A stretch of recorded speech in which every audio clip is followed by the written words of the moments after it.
Yeah, get it on. Got to get on the trip to get it on. Thanks for tuning in. Thanks for telling a friend. We love that about you. Good to see you, Skinny Jodi Miller. I'm so skinny. And John Crist. Get it on. Very funny stand-up comedian. Oh, yeah. Latest special, John Crist would like to release a statement, and it's available on YouTube. It's very funny. And so there's a lot to talk about with John because your material struck a chord with me. And speaking of stand-up and specials, Jodi Miller is going to finally be shooting her stand-up special at the Ice House. Oh, yeah. That'll be July 21st. 2 shows. 2 shows. And if I go there and be part of it, yes, that's what you rely on, the audience. Come out there. Maybe we'll get a shot of you laughing, sleeping. I shall be at the Ice House as well, but it's sold out. So we finally removed it from my right after list. Yeah, she seriously, says, you're like, trying to sell tickets. Mine sold out. I'm going somewhere with this, which is I've repeatedly said if a show is sold out, don't put it up on the board for me to plug because it's sold out. So you must communicate those who know it's sold out with the people who make the board. And when I say that to Mike August, he gives me one of his, I have a couple favorite Mike August answers. He always goes, how could it hurt? And I go, well, touche, my friend. I mean, yeah, seriously. Yes. We could talk about a plan to throw a picnic for last 4th of July. Yeah, we could. It wouldn't hurt. Doesn't hurt. Doesn't hurt. I would reverse it and ask, how does it help? So that's how I'm going to twist that answer. If you had everything sold out on your calendar except Des Moines, Iowa was the only one, you might be like, we got to go. We got to fly out there. This show must be. You know what? I am going to just come right back at you. It actually could help you. You know why? Because people see it up there. Sounds you say cool. it. Sounds cool. They go on the site. It's sold out. And then they're so angry, so they have to go to your other dates. Oh, yeah. We'll go to Boise. I mean? Yes. See them in Boise. Why not? They really want to see you. Make a weekend out of it. Can't get it in L.A. You're right. Yeah. That Supply and demand. That would probably cover most Americans. All right. So much to get into. Now Jodi has, there's an article that we've been wanting to get into, but we saved it for Jodi that Dawson has or you have. I'm not really sure why you saved it for me, but... Well, it was about 4 dudes commenting on this. Was it Spain, where they were basically saying you can now take a leave for your menstrual cramps. If you're on your period, you don't have to go to work. No, you don't have to go to work. It's a policy that just came out. If you've got your period and you want a couple days off to nurse that period, you can take 3 days off. 3 days off, sometimes up to 5. You have to bring, we were talking before this, and I told John, you actually do have to bring a jar of your blood into the office to show how much blood you have lost. So they, or how much you got left. Or how much you got left. Yeah. And they're going to weigh it and see, okay, that was actually, Dawson's like, where's Is that? there a note I'm kidding. in this article? That's not it. No, you just need a doctor's note. You don't need the actual blood. Yeah. My experience with this time of the month, the Inquisition, with women, I got sucked into it, and then I learned my lesson, which is early on when I had a girlfriend and she would be all nutty cuckoo, and I would be like, that doesn't make sense, or why are you so hostile or irritable or whatever. And then at some point she would get to the other side and she would say, that was just the cramps and the menstruation. And I was on my period. So you shouldn't have listened to me. In other words, like, don't take whatever I said personally. I was out of my mind. Right. And then I thought, noted. And then a month later, she started to go out of her mind. Right. And then I did what a normal human being would do. I go, sweetie, I know what's going on right now. You're in the middle of your period. Yes. You're not making sense. You're lashing out. And she'd be like, I'll fucking kill you now. And I'm like, oh, I thought we had this arrangement where I then got to bring it up. But I guess that's off the table. You're not allowed to do, and actually, they should actually put that in this law that you are not allowed to say, are you on your period? I think this actually benefits everyone. I'm a fan of this. Yeah, you can't ever ask a woman, are you on your period? Truthfully, she might have been out of her mind, but I think a lot of those thoughts were based in reality. She She just came across as super angry. They exaggerated. You can't say it. She has to admit after. My bad. You can't say or we can't say in the moment. That's exactly it. Here's the thing. I think this is great. Although, I mean, if you have that bad of cramps tonight, and I'm fortunate, I wouldn't suffer that much. I have friends that literally could not get out of bed. It was really, they would sometimes pass out. It was really bad. But you could take a sick day for that. I mean, I guess it shouldn't cut into your normal sick days. But I mean, I think this is a good thing. And also, I think it's the benefit of everyone in the office, don't you think, too? Like, thank God Marge isn't here. I would say emotionally and from possibly a janitorial position as well. That you could. I think nobody's a bigger cheerleader for this legislation than the janitor. He's like Heavy Hilda isn't in today. Heavy Bleeder Hilda. Well, they do a lot of the don't flush the pads and don't flush the stuff. I don't know what goes on in there. You know, in the women's bathroom. I know what goes on. Yeah. Well, they go, look, here's the thing about all other countries. Yeah. First thing they don't have is great plumbing. That's true. You go to Mexico, there is a whole line of things not to flush. Mm-hmm. You know what I mean? Like, don't even look at this toilet water sideways. It'll overflow. If you have one contact pop into the bowl, call the fucking plumber. Like, do not flush a paper towel, flush possibly with a friend. There are other places that are like, we're out of water. Oh, yeah. There's a lot of toilet. We just have it's a trash. It'll take ours will take everything. Ours will take anything. Our commercial toilets I've seen people's hair move from different stalls once they hit the plunger. Like, that's the kind of airplanes and commercial buildings. We lead the world in flow. That's it, right. So then there's a lot of in there. People putting weed in there in the airplanes. Yeah. Everything. It's all going. It's all turning into Blue Eyes. So was my rap name.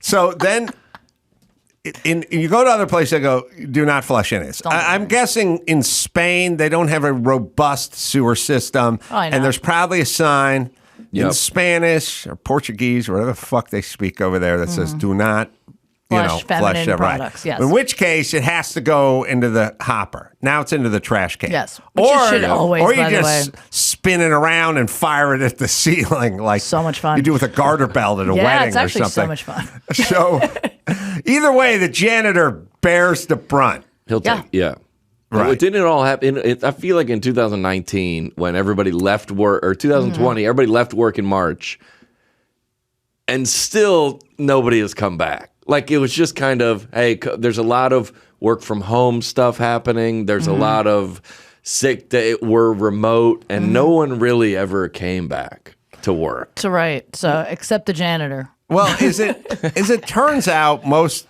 people do not like going to work. And if you gave them the chance to stay home, they would. But the reasons you could stay home were pretty limited when I was younger and working. Before the pandemic. Having said that, though, as someone who works remotely and goes into the office, I actually enjoy going into the office at least a few times. A lot of people have said that. There are a lot. I think it's not a good idea for everybody to stay remote. I agree. There's no social interaction anymore. There's no social cues. Zoom is crazy. There's no reason to get dressed. You get more depressed. I remember during the beginning of the pandemic, we were all working remotely on the show Funny You Should Ask, writing jokes. And I just at one point was so just depressed that I just put a full face of makeup on to make me feel better because you're just walking around unshowered, just clicking on your Zoom. I'm like, put yourself together, have somewhere to be, talk to other humans. Were you on your period at this point? I was bleeding everywhere. It was uncontrollable. My cats were swimming in it. It was just a mess. I had to call a janitor to come. It was just terrible. Many bathrooms I'm reading in Spain have signs asking you not to flush toilet paper. People toilet paper. What are you doing? Toilet paper. Oh, well, that's on them. Throw it in the bin. Gross. All right. Even number two, even the poopy toilet paper. In a foreign country, I am guessing that is when you use the toilet paper, most effectively. Yes, I mean, but you're not supposed to flush it. Back for it. Listen, you don't want to be a janitor in Spain. Like, that's a curse that you could yell at your kid. Like, you don't fucking get your grades up, you're going to be a janitor in Spain. No, Dad, no. You'll be pushing a mop in Barcelona. Well, what is the you ever have like you grew up here, was there ever like a Dodgers World Series or Super Bowl where like a hangover sick day where they're like, hey, we're not going to work tomorrow. Yes. Was there those days? We had the worst of all worlds. We had, when I was in school. Schools canceled because never had that. We had smog days. Which now, here's the worst thing about me, who was a horrible student, but a great athlete. The schoolyard was, I was like a marlin in the open sea. And then I went to the classroom and I became like Mike Tyson or something. I don't know what these words are. Smog days would be you had to show up at school, but we're canceling recess. So it's too smoggy to run around. It's not too smoggy to stare at a Sullivan book. Yeah. So you just sit. This is lose-lose. Terrible. Can't have that. You know, I'm glad I didn't grow up here. I grew up in New Jersey, and the second you'd see one snowflake at 6 o'clock at night, you knew it was going to be a heavy snowfall. You watch it. No kid fell asleep. We'd all get up throughout the middle of the night, look at the street lights, see it, wait for that phone to ring at like 6:30, and then my mom, so angry, just we get to fucking stay home. pissed. She'd open the door. She's like, "Don't bother getting up. School's closed." She's so angry that she's got to watch you all day. Yeah, she got to take off from work. I was like, you know what? She could have Probably been on on her a period. Yeah. In Spain, it's advised that you bring your own toilet paper. Wow. From where? But what do you do with it then? Then you just like carry it home with you? You bring your own toilet. I wouldn't bring the whole roll. From here? No, you don't know. You have to bring the whole roll. You don't know. You don't know what your day is going to be. You think it's going to be one way, and then you eat something, and it turns into an explosion out of your ass. You can't just bring a few sheets. You got to bring the whole roll. I think I could calculate that before I left the house. You've never had a day where you're like, I did not see that coming. I would throw caution to the wind, and I would say, look, I think today's about a 4 square day. Whoa. Oh, hold on. I'm going to double that number and put it in my wallet. Be safe. You've never had a day where wallet. you've miscalculated that thing. You've just like going about your business and your stomach starts making that noise and you're like, oh my God, this is not going to be a good day. Well, in Spain, I guess you bring your own toilet paper to work, like to restaurants. So Spain strikes me as a satchel-wearing community. Yeah, I mean, there's a lot of men Yeah. with satchels. Man purses. I think if you're at work, I think you can bring the whole roll and keep it in your desk, right? And then you just carry it with you. So there is none in the There is none in the bathroom. You got to bring your own. I don't know. In Spain, you think they sell like toilet paper roll hats or something with like an arm on them? Listen, and you just that's hang a the great roll? business. If you just stand outside of an office building or any establishment and you sell toilet paper to people forget to bring it, right? Right. I forgot my glasses. I forget my umbrella. You Also, sell the If you toilet do paper. the toilet paper hatch, you got to be real clear on the instructions. First wear, then wipe. Then wipe. Not the other Not way the around. other way. And that's a Ooh. markup. Outside of the bathroom, it's a markup. Majority of public toilets in Spain have no seats. I told you they were fucking, pardon the pun, ass backwards when it came to the toilets and the plumbing. And I think the Restaurateurs Association of Spain is pushing this legislation. Could be. I think it's about plumbing. It could be about and plumbing. pads and janitors. Now you guys have we've all toured here, and a lot of military places. Adams are sold out, but we will. His are all sold out, but he doesn't even talk Yeah. about them because what's the point? Yeah. Can't help. But I've gone where in Kyrgyzstan, and I know in a lot of Asian countries too, it's just a hole in the ground in a restaurant, and you stand over it, and just whatever's coming out's coming out. Then you pull that lever, it sucks it down, but it's just a hole in the ground. I've always wondered, and maybe Jodi can help me with this, with the bidet. Oh yeah, No, it's a European no thing. seat on the bidet. there's a seat on the bidet. No. I mean, I've only been on the ones that are the combination one where you can push the button and then it shoots up. From the Well, toilet that's- seat. Yes, You're from the talking about toilet Yeah, seat. but that's Toilet seat. plumbed into the seat. Oh yes, there is I'm no saying seat on the bidet. Oh, I don't think I've ever used the bidet. Never used a bidet. No, I don't. I believe that Beyonce and Jay-Z's bidet is for sale. How much? Oh yeah. If you have to ask, you can't afford it, Come Jodi. on. Yeah. Come Sell on. out some more shows. Yeah, you can move some tickets. I could move Then some we tickets, could I could talk get bidet. Beyonce's bidet. I saw it on TMZ. But my point is the bidet. Their used bidet? I Oh, do not know. It doesn't. Yeah. Are they going to sign it? I don't know, but they removed all their fixtures. I saw it on TMZ, and they gave it away or traded in some wild entrepreneur figured out here's where it came from, and they're selling. It's faucets, sinks. All right, but here's my point. The bidet, you sort of straddle. Right?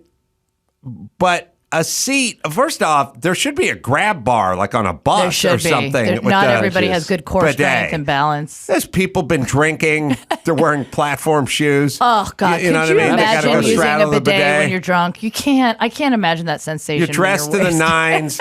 Your dress is pulled over your head. You can't see. You got the heels. You got the stiletto heels on. There's no grab bar. There should be a grab. Look, there should be a grab bar over every toilet. Why? What would the harm be? It couldn't hurt. I could lower myself. I could help myself up. What isn't it if you put alcohol, like if you put it, like that's how you mainline alcohol, like a butt chug in college. If you do an alcohol enema, you will get way drunker, if you get way alcohol, faster. If you put water, that'll sober you right up. Sure, that'll sober you right up. Maybe that's what it's there for. I don't know. I don't know if it would sober me up or I don't know what would happen. The bidet business got to be down 67%, right? 67%? That's a huge specific number. Well, I've looked into it. I know guys in the business. I'm just saying you got to integrate it into the toilet seat now. Yes. You're right. And I like the one in the toilet seat. My friends have them, and it's heated. And it's nice, and you sit down, and then you want it's like a car wash. Do you want the ultimate? Do you want the deluxe? Yeah. Do you want the premium? Do you want the wax on the rims? I get the Armor All in the back of the sack. I gotta shine it up. The guy snaps the towel off the back of the sack. Some guy just shows up. The guy working in the club. The guy working in the bathroom. Do they have the women's bathrooms or no? Yes, they have Somebody a few. working in It's there all with about makeup and cologne and lipstick and gum. Give him a couple bucks. Oh, really? You guys, you know the bathroom attendant. What is that? I know. I never really thought about the women's bathroom attendant. Yeah. What do y'all? What's the product? I think ours originated before that. Well, maybe not, but hairspray, lip gloss, eyeliner, blush, perfume. There's so much more in the women's bathroom. Ours are just like condoms and weed. Face. I think. No. Ours is like a full face of makeup. A makeup artist pops out of stall one. Yeah. Well, let's talk etiquette with that guy. Because that guy's got the toughest job in America, right? I don't think that's the toughest job when to get in. Spanish plumber. Yes. Is up there. And janitor. But your dad said you're going to be a bathroom attendant if you don't get these grades. Let's just put it this way. I was traveling a couple of bathrooms. I hit some public bathrooms over the last. There you go. The plan is in and out as fast as humanly possible, right? Yep. Because there's a guy there and he's offloading and you're there and you're taking a piss and you want to get out and I don't want to hear him and he knows I'm there, so he's holding it. He's not letting it fly. That's respectful. I appreciate he heard that. footsteps. Yeah, he knows. But I'm in and out as fast as I can. Yeah. But when that's your job, you are literally just camped out in a bathroom. In a bathroom.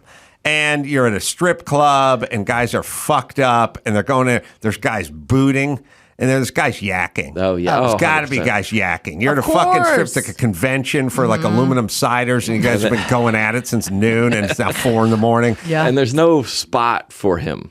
He's always like kind of. He doesn't have a cubby. No, he doesn't. No. Sometimes they have a chair. Sometimes that's nice. They have a chair, but it's usually like right in the middle of the room. All right. So he's there. He's got the worst job in America. Worst job. Now, there's an etiquette. And there's an etiquette with him the same way there's an etiquette for you getting dropped off in front of the hotel with your luggage. Oh, good comparison. If the guy on the curb grabs your luggage, it's Tip City, USA, right? Yeah. I could have 14 pieces of luggage. Yep. I'll grab them all and just and then they'll grab them. They'll go, no, I got it. And I'll go, you don't got it because I don't have $10. I don't have cash. No, yeah. I don't have cash. And if you take one of these bags into that hotel, then I must. It's on. Yeah. I have to tip you. Yes. Now, and I don't have any cash, so no. Now, in the bathroom etiquette, the monitor, you do not have to pay that guy. You do not have to tip that guy. No. If he hands you a mint or a shot of Livorus or a little Axe, you got to tip. Yeah, if you ask for something in but his he little has paper towels ready. That's the equivalent of the guy on the curb at the hotel who grabs your bag. If you wash your hands and he hands you a paper towel and you accept the paper towel, You've made an exchange. That is a contract. Yeah, you now have a contract with this person, and you must tip. And now you got to reach into your pocket and go in front of. Because sometimes when you're in the car, these getting the girl, you can kind of, do I have a 10? Do I have a 20? Right. What's my cash situation? There, I don't think a man has never walked in and go, oh, thank God there's a bathroom attendant. Thank God. Has there? There's a witness to Never. this. Yes, never. Never. I was never going to get this water out of the faucet. Here's the I was thing, never going to be though. able to dry my hands. But here's the thing, He's though. a trained technician. You don't have cash on you, and you're there. You're not taking anything from his tray. No, there's that's- no other way to get a hand towel. He's blocked all the hand towels. blocking the towels. He's blocking the towels, and he hands it to you. You don't have cash. Do you just like walk out with wet hands, or you just I think there's a bigger problem afoot here. Wet hands That he- walk out. that he? At the strip club. Oh, I at a strip. I forgot we were at a strip club. remember when I accept the towel, that is an agreement to pay him. Okay. When the Contractual. when the bellhop puts his hands on your suitcase and lifts it off the ground, that is a contract. So you either take the towel or he takes your bag. It is the same. I hate tipping that guy. Right. And it makes me a bad person. And I'll tell you tip him? why.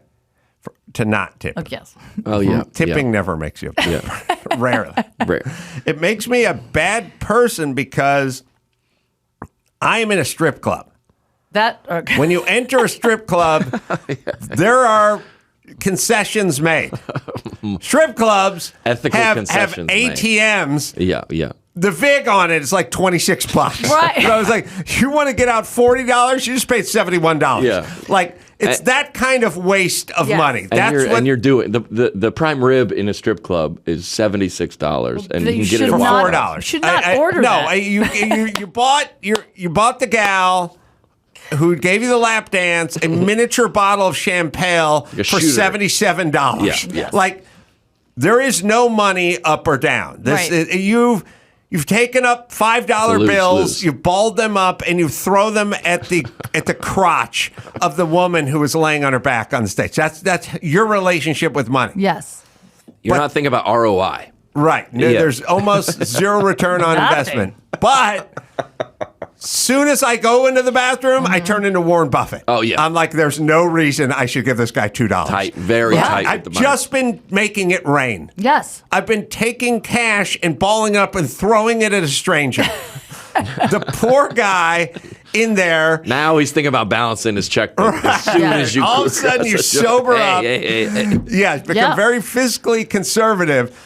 And this guy's always from, some African continent that is war. There's European, some warlord running around. He escaped. I think it's the guy that didn't get the cell phone kiosk job at the mall. Right. It's his. He's in his understudy. 50s. He's standing there, and I am dead set against giving this guy $3. So you just don't take a towel. Well, now here's the problem, and here's unintended consequences. Okay, because I think there's a lot more infections spread From handshaking? at the strip club. Oh. Because Yeah, I could see that. guys go in, I could see Yeah. that. they drop a deuce, they take a squirt, they know that they've made a deal with the devil. They go to that sink, Oh yeah. that guy's handing them a towel. They don't want that. They don't want to tip him. So what do? They do what I do. I beeline it for the door. I just look down and I walk with purpose. So you don't wash. Now I'm in the club. Dirty hands. After a High-fiving, deuce. glad handing, dropping digits. Yeah. You know what I Hey. mean? And now there's an infection. Okay. That's how it starts. That's how it That's starts. the Wuhan lab. That's where it emanates from. That's exactly where it comes right. from. So, all right, ground you zero. started this with you're at the strip club. So, when you're at the strip club, you have cash and there's an ATM. I'm talking about Mastros. You go to a restaurant, you don't have cash on you. Mastros, You go let them know into you're there. doing well. Yeah, hey, Yeah. all right. Hey. I can sell out clubs. So, so you go to the bathroom at Mastros. You drop a deuce because you just had don't wanna look that guy in the eye. giant Oh, yeah. shrimp cocktail that they serve Yeah. that's like the size of your face. I know. And you want to order that butter cake, but you got to don't make room, so you got to clear everything out. Fucking bar cake is so good. So good. Do you think there's some sort of shrimp cocktail fucking Nazi who's like doing the math where there's like two of you sitting on the table and they go, it comes with $5. Yeah, So you oh, can have a fucking fist fight over the exactly. last What are you gonna $14 do? Yeah. shrimp. But I believe when there's 3 of you at the table, they go, it comes with 4. Like, I think they're always just trying to They're fuck. always trying to fuck with you. If there's an even number, they'll give you Yeah, odd. you're right. If there's How many always an people odd at that number. table? How many people at that if there's table? 5 of you at the table, Yes. it'll go. It only comes with 4. Because you can get that I'm sorry. seafood tower too, and there's I would always do an it odd just number. to start a fucking fist fight at every Yes, 'cause table. those shrimp are really good. Okay, so you're in the bathroom. You've cleared out your system. You want it. You know the guy standing there. He's very nicely dressed. He probably makes a little bit more than the strip club attendant. You don't have cash. You wash. Do you not wash your hands? You go back to the table, or do you wash it and say to the guy, "I'm so sorry, I don't have any cash." Oh, we're at Mastro's now. Yeah, we're at Masters Where are now. we? Where are Masters. we? Yeah. You can wash your hands because you're right. You're going back. You're going back to grab the bucket Center. of bread, and that's hand Oh, on the hand. pretzel bread, The yeah. pretzel bread. That's right. You're going back in for the pretzel bread, and you're not using a fork and knife on the pretzel bread. I think at that point you got to go with the sink. And Venmo him. You have to just eat shit. Oh, they have barcodes. I've seen Oh, them they with do? Oh, yeah. Oh, okay. In Nashville, they have them. All right. Well, Yeah. that's the problem solved. gonna be 'cause like you the don't- guy at the, look, strip club. I would expect you to have cash. That's probably the best place to be an attendant. There's no excuse If you- for yeah, not there having would be. cash. Yeah. But And at a nice small restaurant, bills. nobody brings cash anymore. Small bills you would have at a strip club, a bathroom. Definitely You're like, I small don't have bills. cash. To be like, you do. You do. Just so dude, you for know, sure. for the most part, unless I borrow something from that woman, she hands me a towel. And she's You're not- blocking the towels, then she gets no tip. I don't have any cash. If I don't have any cash, you just give me a towel. Thank you. She is blocking the towels. She's blocking the towels. Yeah. What am I She's supposed to do? smart. Push her out of the way? There's sometimes No, you're right. they have more and more stuff. There's like gum, and then there's like They have a couch in there, There's a so lot they're going just like, on. sit down. Let me rub your feet. I like the conceit that you've come there to snack. Like, I'm going to the bathroom because I'm well, hungry. if I do snack, then I Bag will of make sure I chips in tip. there. Oh yeah, got some Cheetos. All right, so we're for the legislation out of Spain. I'm absolutely for it. I think it's kind of shitty that they say that it's even though they suffer. What did they say? It's some of them. Jody, women- I'll buy you a second. Tell me if this is wrong. If I'm the boss. Okay. If I'm the boss Okay, you're the in boss. Spain. Okay, let's play this out. I got a big magnet board in my office. I got the dates on there. You can go ahead and tell me you're out for 3 or 4 days because Aunt Flo came to visit. But I'm putting a magnetic woman who's crying on that date. And With an X, yeah. and if you don't sync up your next one, like if you try to jump 2 weeks Oh, okay. because so you're he'll trying to know. buy an extra Cancun. couple Oh, days with Right, your so he'll boyfriend know now. Now and he knows on your cycle. vacation, I keep track of the yeah, cycle. we know. So now he's No all right. more. That's a fair trade. You've burned That's all fair. your excuses. That's totally fair because another time, then I can just say I have food poisoning, and you wouldn't. know. Right. So Well, would you, if you have employees here, would you rather hear a runaround or would you want, hey, I got drunk last night, I can't get up? What do you want to hear as a boss from these guys? I like. What would you respect more? I will take. I don't mind. Well, my thing about like I'm hungover. I'm whatever. You know, I used to work construction. I had a girlfriend that was a stripper. hence the whole stripper. I'd be story. at that be there. place. Yeah. We'd be done at 3 a.m. and Yeah. I had to be on the job at 6:30 in the morning, and be I'd there. I just showed up. Yeah. You know, I'll tell you what. I'll tell you what the greatest predictor of employees showing up is not paying them when they don't show up.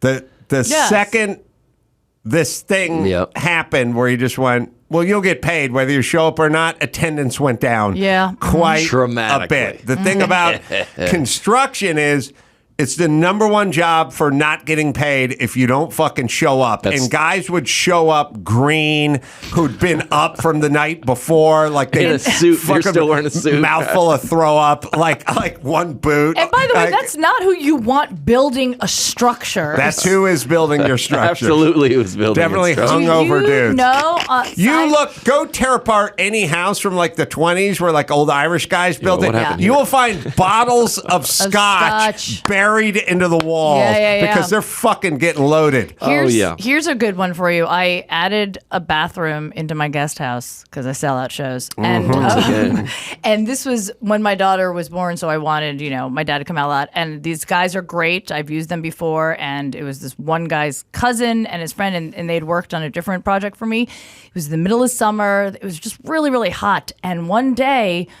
after their shift, it was like a Friday, my neighbor comes over and he goes, "Is that your guy?" I go, "Where?" He goes, "In the middle of the road." He was laying in the middle of the road. We thought he was dead. And I ran over and he's like, my daughter saw him like go up against his car and then slide down and roll into the middle of the road. It was 6:00. My daughter had just gone to sleep. I had to get ready for like a show, but I run out there. He's flat. He's out cold. And I'm leaning over him, like we're pushing him. He's not responsive at all. And his daughter was like, "He's drunk. He's so drunk." I couldn't smell any alcohol on him, but turns out he was wasted. And then I was like, well, where's the other guy? The other guy got in his car, drove down the street, realized he couldn't drive, got out of his car, and laid on my neighbor's lawn, also passed out. These are my 2 construction workers. Yep. Now, of course, I'm like, they wouldn't do that. I brought them donuts that day, too. That's the kicker. I wanted to be sweet and be like, it's so hot. It's my fault. Yeah. So you're an enabler. I went in there because the ambulance came. I called my contractor. They had to bring him to the hospital. He had like alcohol poisoning. My contractor, I call him. I'm like, your dude is on the ground. So he was like, would you go find his wallet? So I go into the house that they're working on, and I see beer cans, but I see them surgically split in half. What I thought was like really weird when I went in there. I was like, this is weird. What do they do? Do they drink them and then like cut them? Why did they do that? Cans cut in half. Cut in half, right? That's and then I couldn't find the wallet. I go and do my show. The next morning, I go back there to look again for his wallet, and I realized that all the liquor that I had pushed aside, because it used to be just the pool house and people would drink there, all my liquor, when I say giant bottles of tequila and 1 brand new bottle of Maker's Mark completely empty, they were using the cans as shot glasses, as glasses. Wow. So they drank. First of all, That's by the way, resourceful. there was also easily a case of Red Bull. They're so good. But they were doing my bathroom, like they were doing plumbing, and they destroyed a bottle of Patron and a bottle of Maker's Mark, and then went out to my street and just laid down. But I guarantee. Showed up to work the following fucking day. No, that day, that guy got out of the hospital. Oh, yeah. Once you tell them, if you told those guys you get paid whether you show up or not, they'll never show up. Well, he came. We didn't keep him. My contractor was like, we're going to move him to another job. He's my cousin. I was like, okay. But the other guy came, he apologized, and then they finished my bathroom, and the bathroom runs great. But oh my God. How's the toilet pressure? Still pretty good. Yeah. Pretty good. I can take Can you flush a pad? I don't know, but I'll try it tonight. They tried it with a couple cans, and they're like, I think it works. Yeah. All right. We'll take a break. I got a lot more to talk to these two about right after this. Let me tell you about Simply Safe. You've heard us talk about Simply Safe and how they were named Best Home Security of 2023 by U.S. News and World Report, but they're not resting on their laurels. No, always innovating. New 2-in-1 smoke detector and CO detector distinguishes between fire and cooking smoke, so you get fewer false alarms. We've all used Simply Safe here for years. They've been around with us for over a decade. Peel and stick. Batteries last up to 10 years. You don't have to pull wires. You don't have to drill. You don't have to make a mess. 24/7 professional monitoring service, by the way. Trained agents respond in an emergency, dispatching police, firefighters, or EMTs right to your door. Even if you're away or can't be reached, and it costs under $1 a day. Right now, you get 20% off your new system when you sign up for interactive monitoring. Just visit simplysafe.com/Adam. Get the 20% off. 2 I's in there. Simplysafe.com/Adam. There's no safe like Simply Safe. Just Thrive. Oh, too much stress in your life, right? You want to hit the pause button and just breathe? Just Calm from Just Thrive can help. Just Calm's all-natural blend of mood-lifting, psychobiotics, and brain-nourishing B vitamins helps you take back control, makes you feel like a cool, calm, collected version of yourself, the best version of yourself. Multiple studies prove it works quickly to soothe everyday stress and sharpen focus in as little as 4 weeks. Or you can try Just Thrive Probiotic. It's a spore probiotic that banishes gas and bloat in your gut and can produce more serotonin. That's your happy hormone. I take this every day. I met with the founders of the company. I had Tina Anderson on the show. I went out to dinner with her and her husband, and they're doing this is a passion project for them, and it works. Take it every day. Makes a huge difference. It is Just Thrive, right, Dawson? With Just Calm and Just Thrive Probiotic, you'll have the ultimate stress-fighting duo to help you feel cool, collected, and in control. Get 20% off your first 90-day bottle of Just Calm and Just Thrive Probiotic today. Visit justthrivehealth.com and use promo code Adam. Is on the Adam Carolla Show. Skinny Jodi Miller as well. Yeah, the other thing I've noticed with those signs where they have it's like a turtle with Down syndrome. It's and like it's playing. big and green. They're okay. Tell me if this is your experience. I have only seen them in nice neighborhoods. Oh, yeah. You go to the shitty neighborhoods out in Pacoima and The turtle Van sign? Nuys. Yeah, there's nothing. Oh, I don't have any turtle signs by me. You judge a neighborhood. By the turtle signs. You judge a culture by how it treats its prisoners, and you judge a neighborhood by how many retarded turtle signs telling you to slow down they're because the kids are every- playing. yeah. But here's the thing. When you go into the nice neighborhoods, and I noticed it, like I was dropping off one of my daughter's friends, very hoity-toity, nice neighborhood in Pasadena and stuff, and like I pulled in, and there's the sign at the end of the street, kids, retarded turtle, right? And pulling in, and she's like, "Oh, we're doing construction." There's like, guys out there and stuff, and I go, "What are we doing?" "Oh, well, we're doing the backyard. We already got the pool. We already got the pickleball court. We're doing it. My dad's doing a jacuzzi." Rich people play in their fucking yards. Oh, yeah. They have acreage. You're not out there playing stickball in the street or like, in oh, the front. They play in the back. they play in the Right, back in the back. because they have Rich people double are in the back. lots and they have trampolines. I mean, my kids have jacuzzis and outdoor kitchens, trampolines, Right. barbecues, pools, half court. Like Over near the street. Mark Wahlberg's kids aren't out in the street. They're fucking in the yard. In the yard. They have a fucking. He's like, we want to play roller hockey in the street. We'll build you a court. We have a Yeah, par don't three. play it out there. We have a Yeah. par three in the back. You can play that. Don't you remember though when There's nothing in the street. No, So it's the, not so in the the street. place, and I've driven it all over LA. You go to the beautiful neighborhoods. There's all this. Look out for kids. Never seen Never a kid. seen a kid. Never Never a seen a kid kid. once. He's got a full F1 race simulator in his fucking bedroom. He's sitting in there right Yeah, now. he's not outside. With Grubhub in his lap. Yeah. The Someone poor feeding it kids to him. are all out in Playing the in the street. street, and there are no signs. So let Not me ask one. you a question though. When I grew up, there were no signs either. We all played in the street because Oh, my we all- mom was in there waving them into my bedroom. Look, he's napping. Get him here. But here's the thing. I'm saying He's to asleep. your point. The kids knew, we knew it's dangerous out there. Watch, and we would yell car. We knew we were playing kickball. Yeah. We didn't Yep. need signs to tell the cars. We were aware that cars are bigger than us. We should get out of the way. I'm not going to shit on your point, but I will say this about the day. Same deal, out in the street. Yes. It is literally zero signs about kids playing in the Yes. street, where they play in the streets, and then nothing but Yeah. in places where they don't. Right. Yep. That's the ratio. But cars, when we were kids, made a noise. That's true. You would You're hear right. cars coming. Yeah, yeah, yeah. How many times you just been walking, like when you walk up in the hills, like if you're hiking around, like walking the streets, you're on the Malibu, the Hollywood Hills or something, and you're just walking and you go, you turn around and there's a just like car. a Tesla right there, and next you're to like, you. I didn't what? hear it. How'd Yeah, that get so there? true. Like we got a heads up We because did, yeah. everything had a sound to it. Right. You got when you can't just rev your engine in a Tesla. I don't think that's how. Or you can, but you'll run them over. It's just literally that'll be the wake up call. Yeah, there's Yeah. nothing. But there's nothing for. It's similar to the camera with the tickets. It's only in rich neighborhoods. You've said that before. With the on this. Oh, the stoplights at the stoplights. They give you the tickets. Right. They only put them where Where the there's rich, money. 'cause the rich people will pay them. Right. Or their That's- assistant yeah. will pay them. They're not. Yes.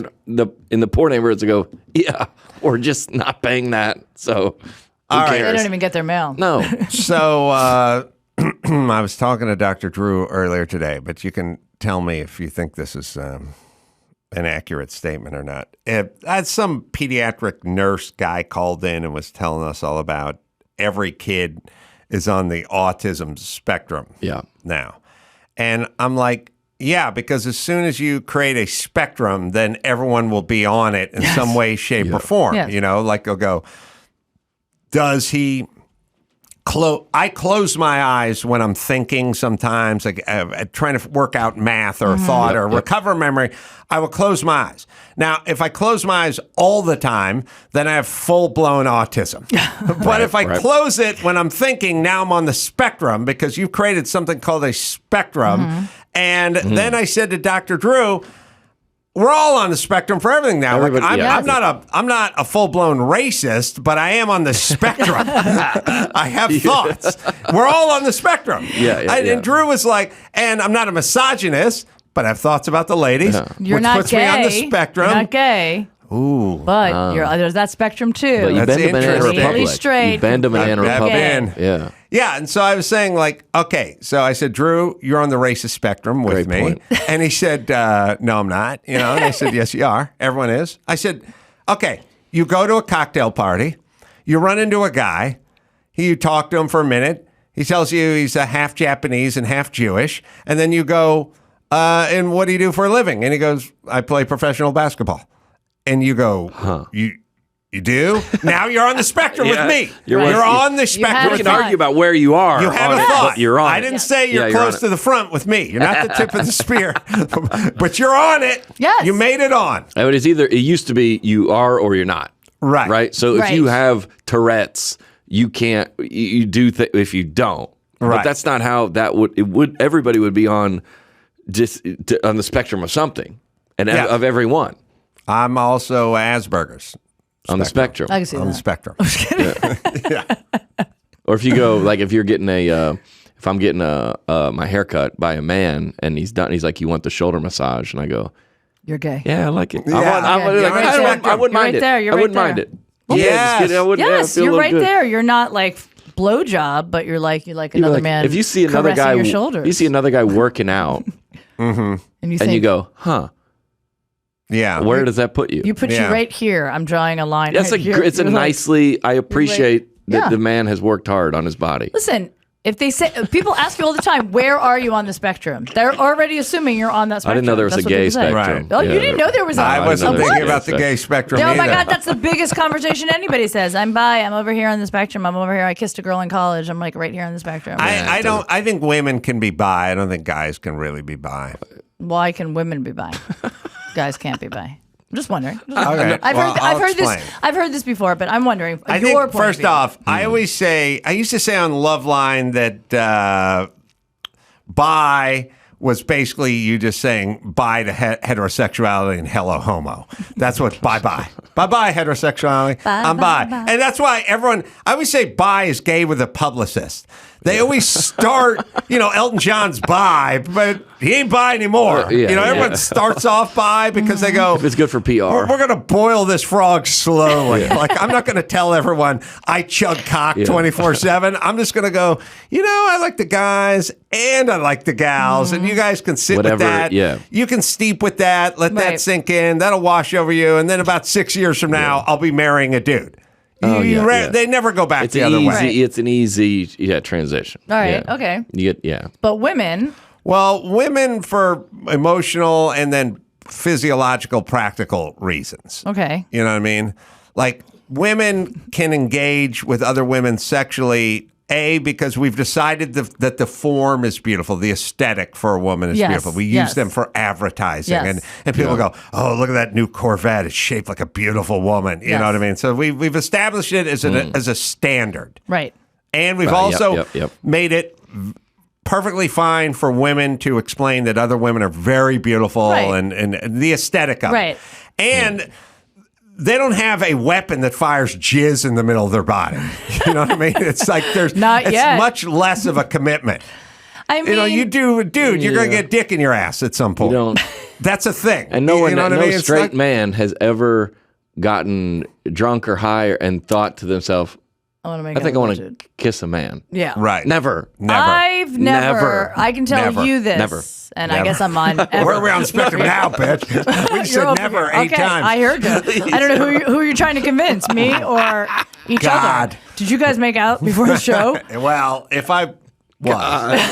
Look, he's got to have a sense of humor. Yeah, he's a good-looking guy. Listen to me. I've never experimented in college. I have never had that urge to kiss a female, ever. Really? You're not Ever. on the spectrum. And here's the thing, to your point, Adam, yes, we use women, their bodies are beautiful. A lot of straight women actually watch porn and get more turned on when they see the naked woman, all of that stuff. I can tell you right now, I have never, even in my drunkest, on whatever that's I'm what I'm on saying. out, Yeah. I've never actually ever been out. And trust me, my one ex-boyfriend was like, let's just hook up, let's just have this threesome, look how hot she is. I don't want to kiss her. I don't want to. I don't want her to. I don't want her to go down on me. I don't want her to touch my boobs. I'm not attracted sexually to a woman, although I can find many women Not beautiful. on the spectrum. What And I about- will say this about Jodi quickly for people listening. She is an open book with open legs. Like, she will talk. So when she says, I've not been with a woman, believe her. I've Because never if she been. had, you would hear about it. You would hear about it. Of course that's you would. right. What Yeah, about, I was in Miami one time and they had this like sushi like spread and it was On a on. woman. Yeah, it's a Would big you thing. eat sushi off that? Yeah, I don't care about that. I'm not hooking up with her. I'm Spectrum. just taking. Did you? Would you? If there, that might put touched you her on body. it. That might put you on it. Listen, Not I sure. also know a lot of women. Like, you think about it, there's a lot of women that are still uncomfortable if another woman changes in front of her. It's a weird thing. You know what I mean? I don't think it bothers me. I can tell you right now, my daughter, who's 2.5, is obsessed with my boobs. She's obsessed with them. Is she on the spectrum? I don't know. She just likes boobs right now. We'll find out. Literally, she can be crying. I can be like, do you want to do this? No. Do you want to do that? No. Do you want to see my boobies? And she goes, yes. I mean, she's a college frat boy about my boobs right now. She's all about them. Wait till she sees my nutsack. She's going through the roof. She's going to be, do you want to see his nuts? Nuts, yeah. Wait till I babysit. All right. So now here's another couple things. First off, the woman in the sushi thing. Oh, yeah. It was asked of me. Like, Yeah. we're throwing a party. Don't you think this would be cool? I go, no, I don't think it would be cool. It's distracting. I She's feel like on a bad pool for the table. woman. She's laying there, and then can't move. also, Unsanitary. is there, when you're laying out the sushi, spicy tuna, that's got to be by the areolas, right? I mean, you got to take the California roll That's and gonna put it be- down by the Oh, cooch, now right? you're all about semantics. you got to keep the tuna away from the snatch, right? What do you?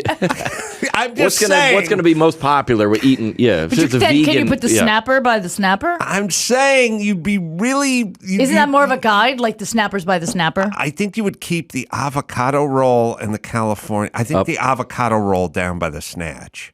You on don't want the the smells thighs? to- Maybe on the thighs. I'm just The saying. thigh. I don't remember. I would have thoughts about layout. Where does the octopus go? Where does that squid See, go? this is all things I need to go. And Yeah. is the forehead, is that considered real estate? By the Are we way, gonna make let me ask you guys a cross-eyed? question. You guys walk into a party, your friend invites you to a party. It's just a normal party. It's not even like a huge celebrity party. It could be a celebrity party. It doesn't matter. You walk into a party and there she is. And she's just an average woman, by the way. It's not like she's like whatever. It's sushi like girl? sushi Yeah. girl is just laying on the table. Would you eat that sushi off her body? I would, but it's 2023. Like, I don't think we should have this job. Yeah, No. that It doesn't feels shouldn't demeaning. exist. Yeah, Like, it shouldn't exist. cockfighting's illegal in California, but we have this. Feels weird. All How right. does it still exist? But here's Yeah. a bigger spectrum, gay spectrum for you, John. Which makes, Let's get back to the point. let's out dance with what who it's gonna brung us. take. All right, All right, let's go go. gay spectrum. Yeah, do it. All right, so John and I we're clearly on the racist spectrum. That there's no Obviously, we argument. heard it. Gay, it's I'm very low down on that. But if I'm getting a massage, I don't care if it's a man or a woman All right. per se. I would probably prefer a woman. Okay. I prefer a woman, Prefer. but the man has bigger, stronger hands, so there's a kind of Right. a trade-off there. But here's the question, John, for guys. I'm stressed. All guys. Women are applauded, encouraged, and rewarded for engaging in this behavior. Oh yeah, Now, let's just say societally we were like drinking and there were some good-looking chicks and they're like, chanting. yeah, if John and Hugh go into the bedroom and let us watch, like, we will finger ourselves watching you two make out on this bed. That's all you have to do is make out. That's what you're saying. I still wouldn't do Whatever it. it is, like, get your pants down, lay down on each other, and we'll be watching and we'll be flicking the bean while we're watching. Don't you think more guys would do this? They would already. I think they were already there, just waiting for. They're in Waiting. dormant. they're dormant. on that spectrum, hanging out, like hovering. We need to come down. Guys encourage women. They get all excited. They're like, "Come on, there's a lot of make that out, going. make Yeah. out. Oh, they Come do on, that all like, the time. If women did that to men, I think there would be a There would lot be more more. dudes making out. Yeah. Let's But try it. that I'm would going to try then- it this weekend. That would make me straighter, though. Oh, yeah. Because you're actually doing it for the woman because it's hotter. I'd because be you wanna like see the a woman. federal agent going undercover to Right. at a biker in a biker gang. Okay, You know what I right, mean? Yeah. Okay. So I'm Brian on the Bosworth, inside. bitch. speaking mole. of undercover, okay, you get cast in this movie. You get cast in a really big movie. It's going to be a really big movie. You know this is going to be an Oscar-nominated winning movie, and you have to be gay. And Well, it is can't like- be. and- They're not casting him if he's on the racism spectrum. So No, he's not. the he's not getting director's called also for that. on the spectrum, so it's fine. It's Oh, you fine. got dirt on him. Yes, you totally. Okay, Yes, yeah, you yeah, totally. yeah. So All he's right. been on your podcast. He already knows he's got to cast you in this, but you have to be. You are the gay lead, and I mean, it's not just like he's my lover. Like there's going to be a lot of makeout scenes. You're going to be, touching, holding. And they've cast Adam Carolla. Yes, because they want that, that type of gay man. Right. So and it's a lot of money. It's a lot of money. This could really it's just like a really great career move for you. No, let's say there's not even that much like Maybe physical. not. All right. You just no, like it's got to be physical. It's not just like this is my boyfriend, this is my husband. There's going to be a lot of kissing. I don't even like when you touch me acting like a gay man. That made me uncomfortable. You're acting real gay there. But I mean, what's gonna happen? Are you gonna take that role? Yeah. You can take it. Yeah. Are you going to be giddy on the first day? Or are you going to be like, I got to kiss the dude today? Are you going to practice? If he wants to run lines. He's a gay actor, and you are a straight actor playing. Oh, he's gay. Now, okay, did you guys yeah. see? Did you guys see Last of Us? Did we see it? I'm not going to give any spoilers. no. Did you No, I see didn't see There's, it. No, we didn't see We're it. dude. barely on the spectrum. Okay. I saw it, and there's a great storyline, and one of the actors happens to be gay, and one happens to not be gay, and it was actually Great. one of the best episodes. Oh, that's the guy in Modern Family. Modern He's not Family. gay. Yes, Yeah. he's great. Anyway, it's all great, Yikes. and it's a beautiful storyline, but like the one guy almost didn't take the role just because he had other stuff going on, but his wife convinced him to do it. I and think it's- the other guy being gay factors in. That's a okay. fact. does Oh, it factor in. does? Yeah. Okay, Mhm. why? I think it does. I don't know. So It just you're does. not going to do it if the other actor is gay, but if you're both straight, like Brokeback Mountain. No, Brokeback Mountain. I think I'm saying not. I would do it. I just Would you mean, really like commit Hey. to the role? You better hope those I mean, like grease up.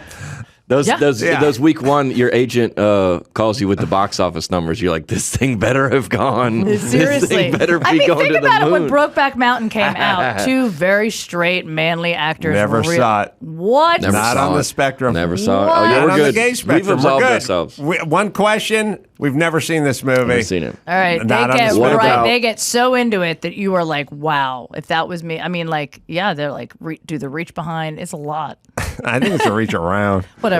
He's behind, around. I reach. agree. I would do it. You do it. Okay, if good. a guy, if you and all the guys were hanging and a gay guy, this is what I've always thought was funny. And then he's like, I don't really find you attractive. Oh, Like, yeah. I'm not gay, but like, wait, what? You don't? He's So like, you're oh, a little no, offended. I'm not. You're a little bit. Yeah, a little.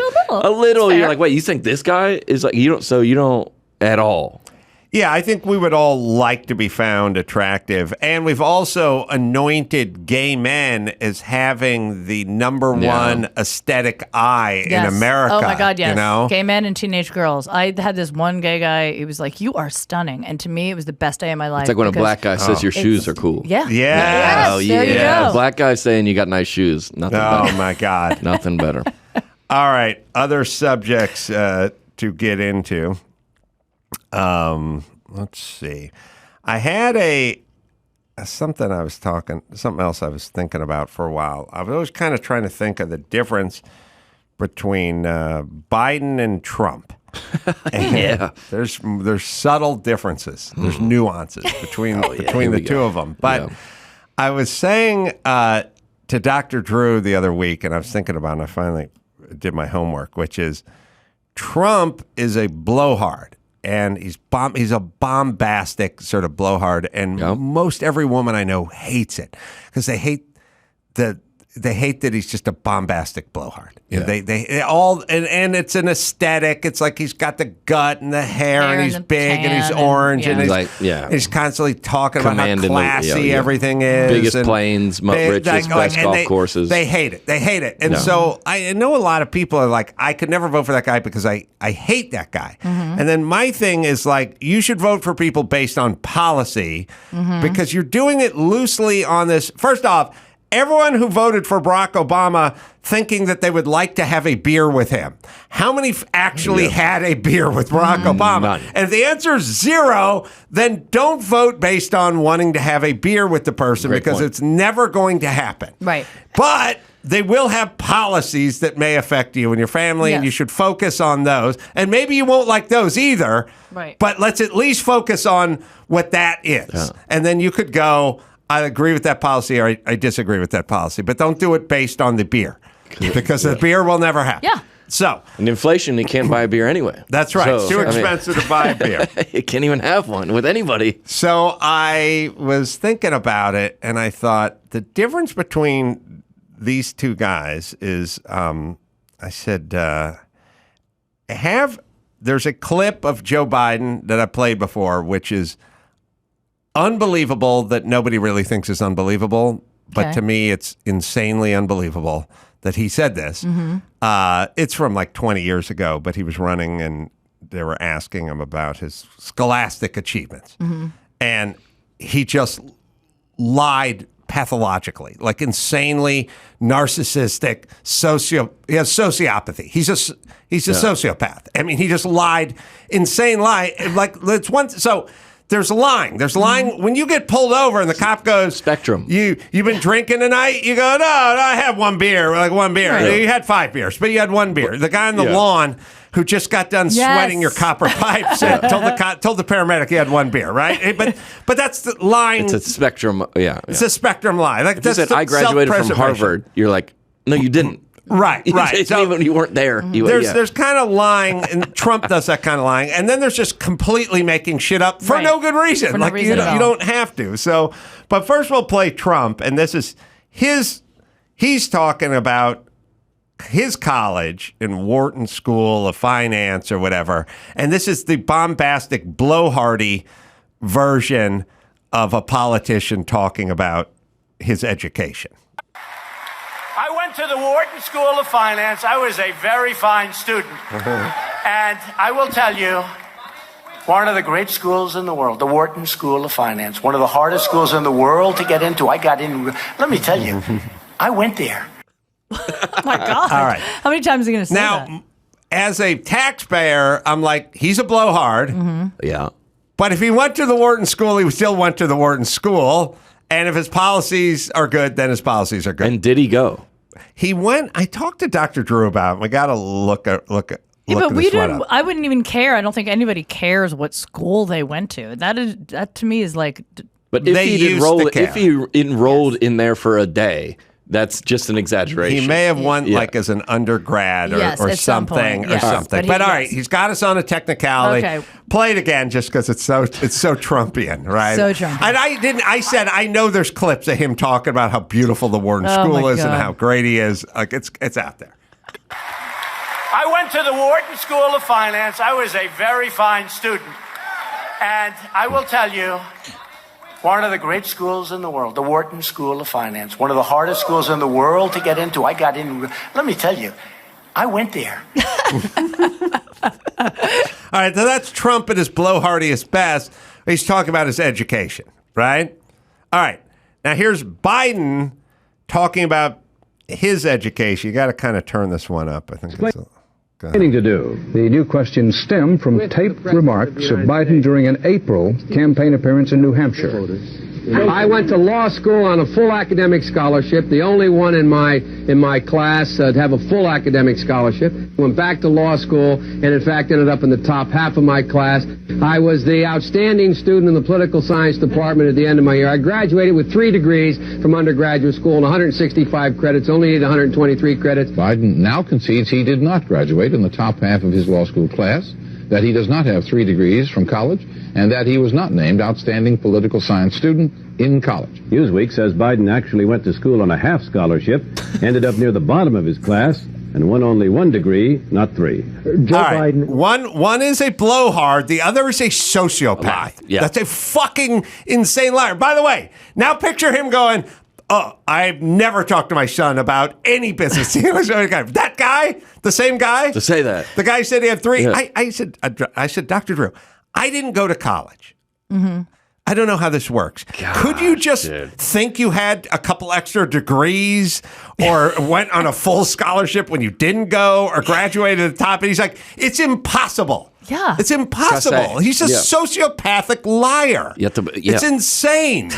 And that's before that. There were some guys that were killing it before the Google era. Because to check that prior to the 90s, you wouldn't. Yeah, you get away with that forever. You'd have to go there, go to the administration building. There's no way to check it. When was that recording? When did he make those statements? Probably in the 80s. So yes, he didn't think anybody would ever know. He wouldn't make that statement. No one would make that statement today because they know it would be fact checked in a heartbeat. Community notes on Twitter would get him in a second. Right, and I get the part where everyone embellishes and fudges, but he's manufacturing degrees. Yeah, and that's the placements strangest part. The part saying I was outstanding. I mean, in his mind, maybe that's what he thinks, even though he wasn't.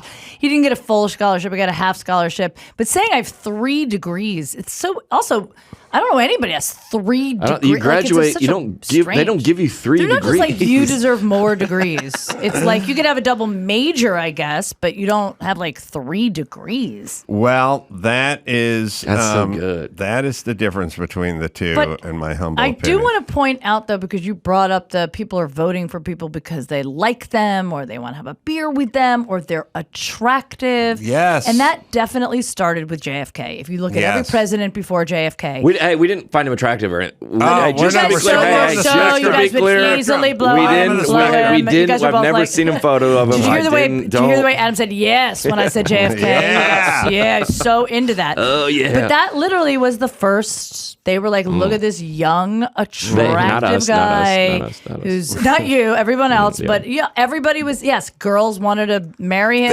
Not only him, he resided over Camelot. Yes, that's what I mean. It's like, that's like a fairy tale. And then everything after that was like, and then it kind of went back to the old white man look. We don't want to fuck him. And then, Barack came around and we're like, all right, fuck him. Yeah. Mm-hmm. See, you want to fuck? No, hey. I mean, if you would diddle yourself and watch us, we would make out. Well, you had a beer. Yeah. You want like your agents who you always talk about, they're a jerk to me, but to who they're agenting to, you want them to be a jerk to them. Yes. Like, hey, Adam's not doing it for this money. You want them to go that quality that he's like, hey, we're not doing this. We need more. It's tough to see it from you, but you, in diplomatic situations at the UN, we do want to send a guy over there. It's like, no. Oh, listen. We're not doing that. Yes. I came up. Thing. Yes. I said this to Alec Baldwin a million years ago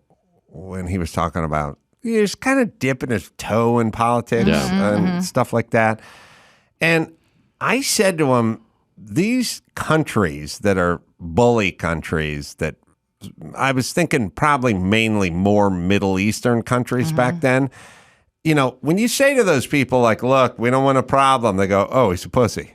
Like he's weak. Like they look at people as weak. And they actually physically think of women as weak or they see a guy's not big in stature. They really only understand big, erratic, nutty, and angry. Yes. And when they... Now, it's not like Obama or Hillary Clinton couldn't launch nukes.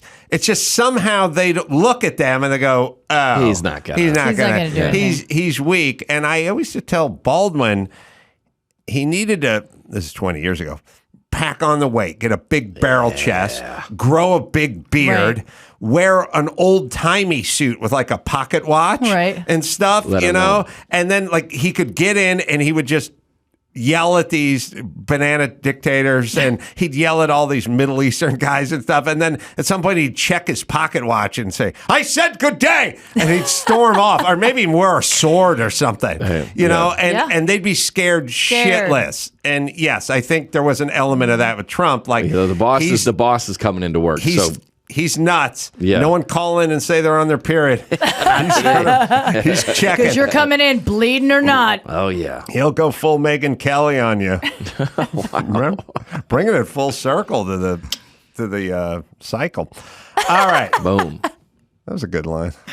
Where the hell were we? We're going to do some news? All right. Yeah? All right. We'll take a break. We'll come back. We'll do some news right after this. Let me tell you about Angie Homeowners. You know, it's a lot of work to own a home. Whether it's everyday maintenance, repairs, or dream projects, it can be hard to even know where to start. All you need is Angie. Your home for everything home. Find a skilled local pro who will deliver quality and experience. Over 20 years of home service experience. Bring them your project online or with the Angie app. Answer a few questions and Angie handles the rest. Look, you're busy. You don't have time to do all this stuff. Let Angie handle it. Take care of just about any home project in just a few taps. Download the free Angie mobile app today or visit online. Visit Angie.com. That's ANGI.com. ANGI.com. That's Angie. Let them do all the heavy lifting. The professional parts people at O'Reilly Auto Parts are in the business of keeping your car on the road. They offer friendly, helpful service and the parts knowledge you need for your maintenance and repairs. The team at O'Reilly Auto Parts can test your battery for free in or out of the car. If it needs to be replaced, they'll help you find the right battery for your vehicle. If your check engine light is on, O'Reilly Auto Parts will scan it and retrieve your trouble codes for free. If needed, they'll even refer you to a repair shop. When you're a do-it-yourselfer and need a specialty tool to finish the job, stop by O'Reilly Auto Parts and ask about their loaner tool program. Simply pay a refundable deposit and borrow the right tool. Then get your deposit back when it's returned. Ready for some new wiper blades? The professional parts people at O'Reilly Auto Parts will help you pick out just what you need for your car and will even install them for you for free. O'Reilly Auto Parts has thousands of quality parts and accessories in stock that you might need to keep your vehicle running at its best. Place your order online at O'Reilly Auto Parts and then pick it up at your local store. You can even have your order shipped directly to your doorstep, giving you the freedom of shopping on your schedule. Stop by O'Reilly Auto Parts today or visit O'ReillyAuto.com. John Crist and Skinny Jodi Miller. Oh, yeah. Yeah. Least gay Hollywood male-female comedic team Ever to be assembled. We're so straight in this room. Yep, not nearly on the spectrum. Are in studio. Chris Mexpat's got some news Hey. Oh, yeah. as Hi. well. I did have a complaint about the ice house that will not involve tooting my own horn, but possibly, which is Get into it. I live in La Cañada, California. Yes. For many years, I lamented that the ice house was closed. It was closed down for years. COVID fucked it up, and then they remodeled it. Yes. Whatever.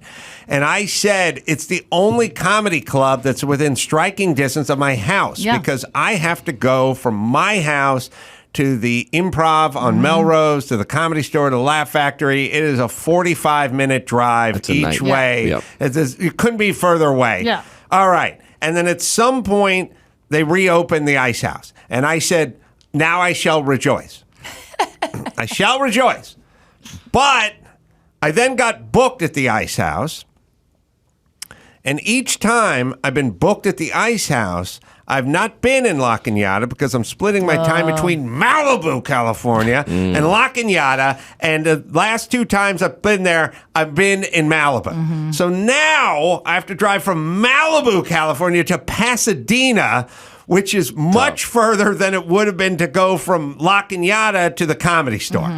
God, I feel Wait for so it. bad for you. for a sold out performance. Gosh, it's just, are you okay? I feel so bad I think for this is the only city where you split time between two homes in the same city. Yeah. It's usually like, dude, I got to go down to Minneapolis, but I'm in St. Paul, Right, and it's like, exactly. no, we have Yeah. two of them in the same city. No. All right. So believe me, we all have problems, Jody. Well, speaking of how hot JFK was, Hey! We did not John. say that. We Chris, did not say we that. know John where and Chris Adam. is We did not on say the that. spectrum. I did watch that Last of Us episode with Offerman. I loved it. Anyway, So great. So Thank you. There's these videos that have been coming out of Robert F. Kennedy Jr. Just looking jacked. Really? Oh, Yeah. Over the weekend, he put up these videos. We don't. Me and Adam don't know what you're talking about. Yeah, we're No, going to find out. I want to know what you have think no about idea. this. I want to see it. So he put the caption, quote, "Getting in shape for my debates with President Biden." And the first one, he's doing a bench press. And this is at Gold's Gym in Venice. Well, he Yeah. better watch himself with Biden because I saw a presser that he did in the 80s. He said he was Mr. Olympia. He was Mr. Universe He had 6 three years. titles, Six three years titles. running. Mr. He Universe. had set the squat, bench, and clean record at Vanderbilt in 61. That's what he said. Oh, yeah, Yeah. no. Top of. Yeah, top of- sorry. Yeah, so watch. that Yeah, him? you play. You go ahead and play it. So yeah, here's him. How old is he? He's almost 70. 69. Wow. He looks great. Yeah. Yeah, look at that upper body. And working out in jeans. Yeah. That's a turnoff, though. that's I what hate guys- that. It's Ugh. You don't like weird. the shirtless jeans. That's a I turn don't off? like people who work out in street clothes. I don't He like it. actually looks exactly like a G.I. Joe action figure. He kind Yeah. of does. No, you're you know right. who he is? He's Ned Flanders. Oh, yeah. Because you can't Oh, tell yeah. when he has his suit on. That's what Ned Flanders would do. Yes. They'd pull the windbreaker off, and he was jacked. Play the push-ups one. There's also one of him doing some Well, push-ups. before, okay. He's well built. We get it. But listen, when he would come in here, he's been in here a couple of times, I think. God. He's one of these guys Good who for him. he came in, and I was like, this guy's yoked. I can see it. You can I'm tell. like, I can you can tell say it because on you're the on air. the spectrum. You saw the outline of his muscles. He's got a thin waist and a big built Look at upper him. body. He's definitely taking human hormone. HGA. There is suspicion that There definitely is. It's just, and then, look, he looks good. He looks better than some of the other guys that take it. Whatever, you take what you have to take, but he looks good. Yeah. Okay, so where is this Muscle Beach? Is that where this is, Yeah. or somewhere? Venice okay. Beach, yep. Where does the? Hey, I'm gonna take my shirt off. Where does that? Where does that conversation? Do you go? Hey, you want the cameras? We got some cameras here. Do you want to? Well, it's He brought the camera. I'm gonna take my shirt off. I'm gonna gotta- take my shirt off for If this. I had that body, my shirt would be Shirt off would be right off. now. yeah, right now. Yeah. I mean, well. yeah. Here's the question then. He's wearing jeans and a belt. Didn't prepare. You can take a dress shirt off because you can go, I'm motivated to take my dress shirt Yeah. off. But if Yeah. you're wearing a T-shirt, then you should leave it on because you're already working out in He your wants jeans. everyone to He's already see working this, out. though. Look, Yeah. look what he's done. Yeah, he's comparing himself to Biden. This is a jab at In Biden. that case, because I was going to say if you go back to that weightlifting, that's an incline, and those aren't 45s. I think those are 25s are small or 15s. But or if you're something. comparing yourself to, we could all do that. Yeah. that amount of weight, but not at that age. And if you're comparing yourself to Biden, Yeah. No. and he does. How many does he do before he gets? He does like 7 reps. and then the guy I starts mean, he helping clearly him. 8.5 works out. push-ups. I mean, he does enough to keep his body in that shape, which is good. 4. Yeah, he does 4 or 5. Yeah. 6. Yeah. Good. Well, either way, just somebody. But you know what? Again, when I see people at the gym and they're in jeans or in street clothes, I want to scream. I don't know what it is. It really upsets me for some reason. But can it be hotter? Like, did you see Con Air? Yeah. Nick Con Cage. Air. Nick Cage. They crash landed the plane. It got Yeah. stuck in a bunch of like a dirt embankment. Yeah. And all the dudes had to take the shirts had off, to. but they had their Right. prison jeans on, and they had to like tow it out of the dirt. That's fine. That was With fucking the- hot. They're And I'm doing not even work. on the spectrum. You're so there. I'm talking about when I went to the gym. I'm in my workout clothes, and people off the street come to work out.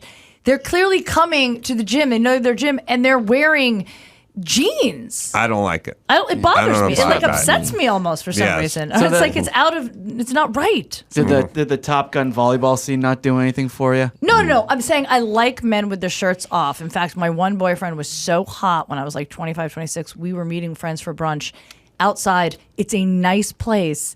And I just said to him, take your shirt off. He's Wow. like, why? Whispered like that? I go, just take it off. It's so hot. Don't you want to take your shirt off? He's like, we're at brunch. And I convinced him to take it off because I wanted my friends to see his body. Wow. In 2020. He did it. Good for him and you. I know. Look at the Con Air cast with the shirts off and the dungarees. That's fucking hot. Now, who's in charge of pulling up the? Who's You're in charge of gayer pulling by up the images? second. Did Ben find that a little too quick? Yeah. Or did it was on his phone? Yeah.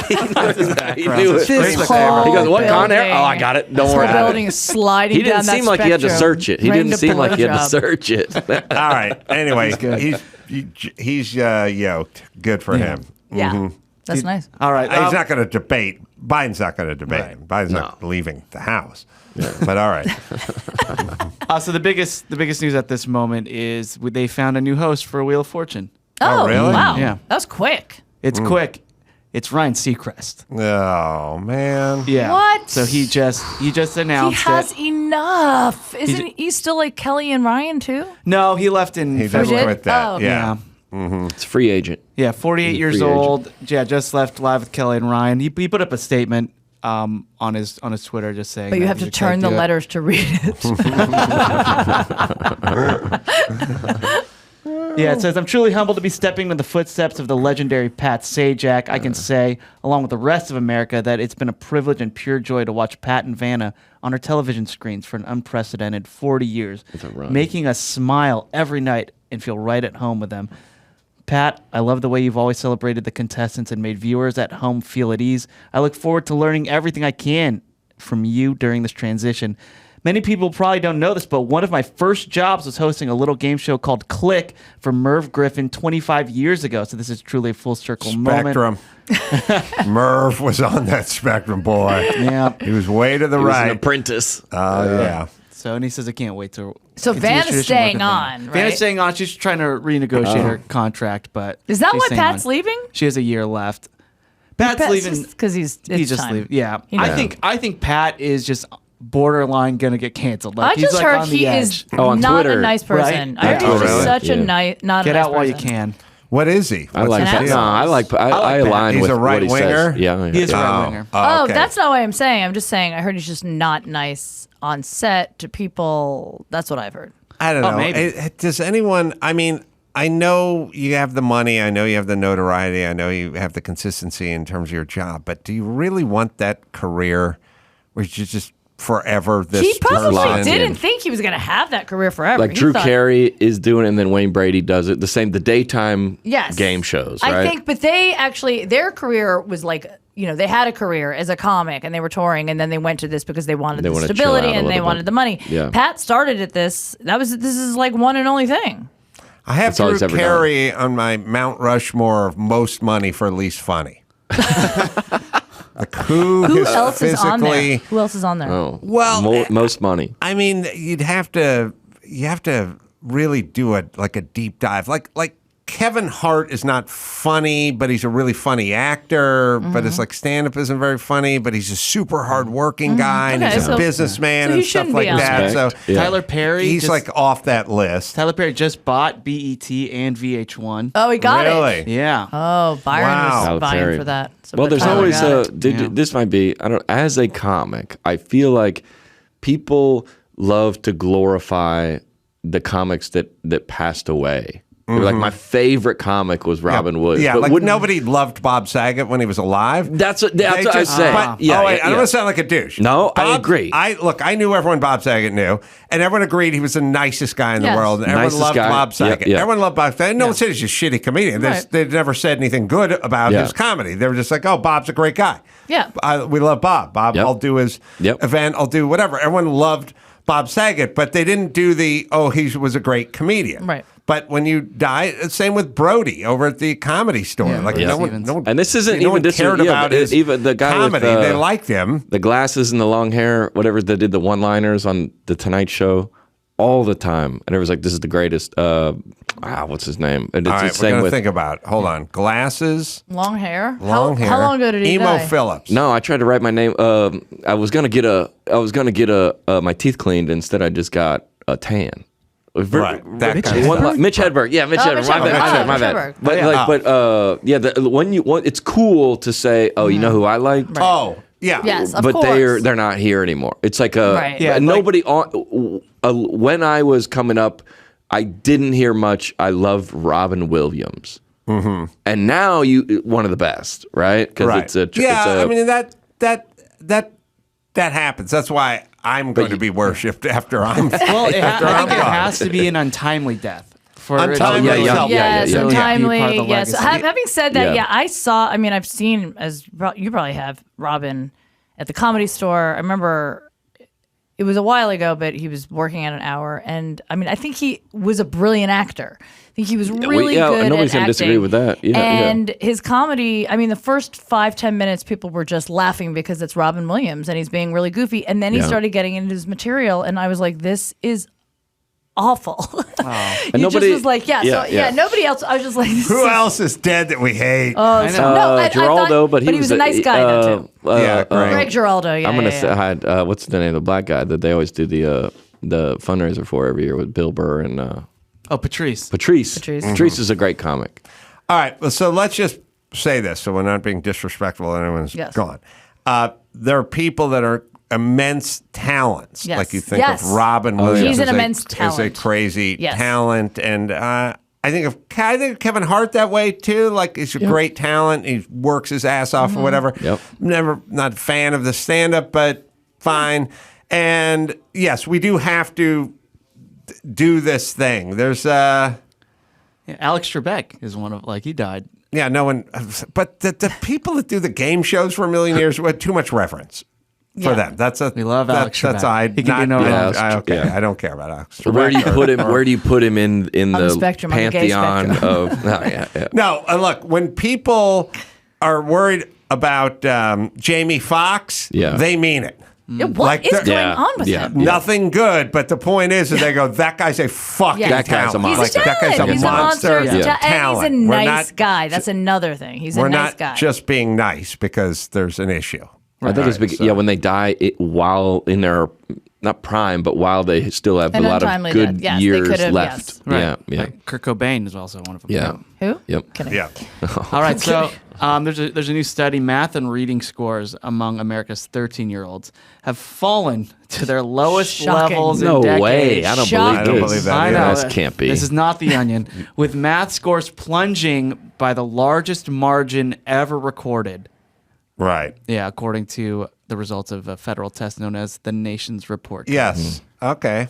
Thank you. That makes sense. School teachers unions who closed the schools down for Yeah. 2 years and fucked all the kids up, all the brown and black kids Hey. that you claim to care about. You just mortgage your future As adults. because you're greedy assholes. When usually adults can work from home, we barely do it. And now you can. That's Right. the in essence saying, hey kids, you stay at home, and everybody's on their Yes, of iPads. Where course. also the games and the YouTube is, hey, Everything. go into your room and do your math. Yeah. Sounds good. Have no social interaction See with you any there. of your friends. And everybody suffered. Like even the top performing students also saw a Yes. decrease, and then the low performing students saw an even bigger decrease, a bigger margin of decrease.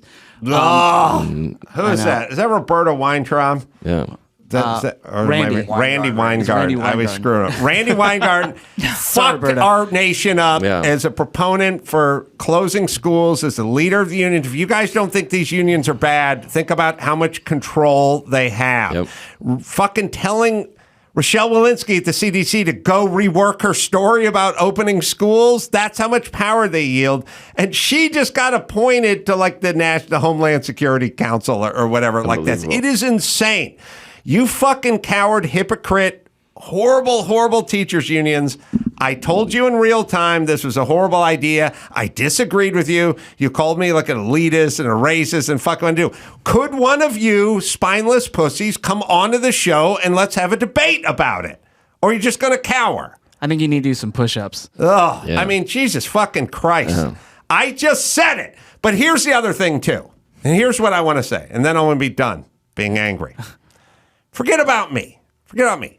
They closed the schools. I said, this is a horrible idea.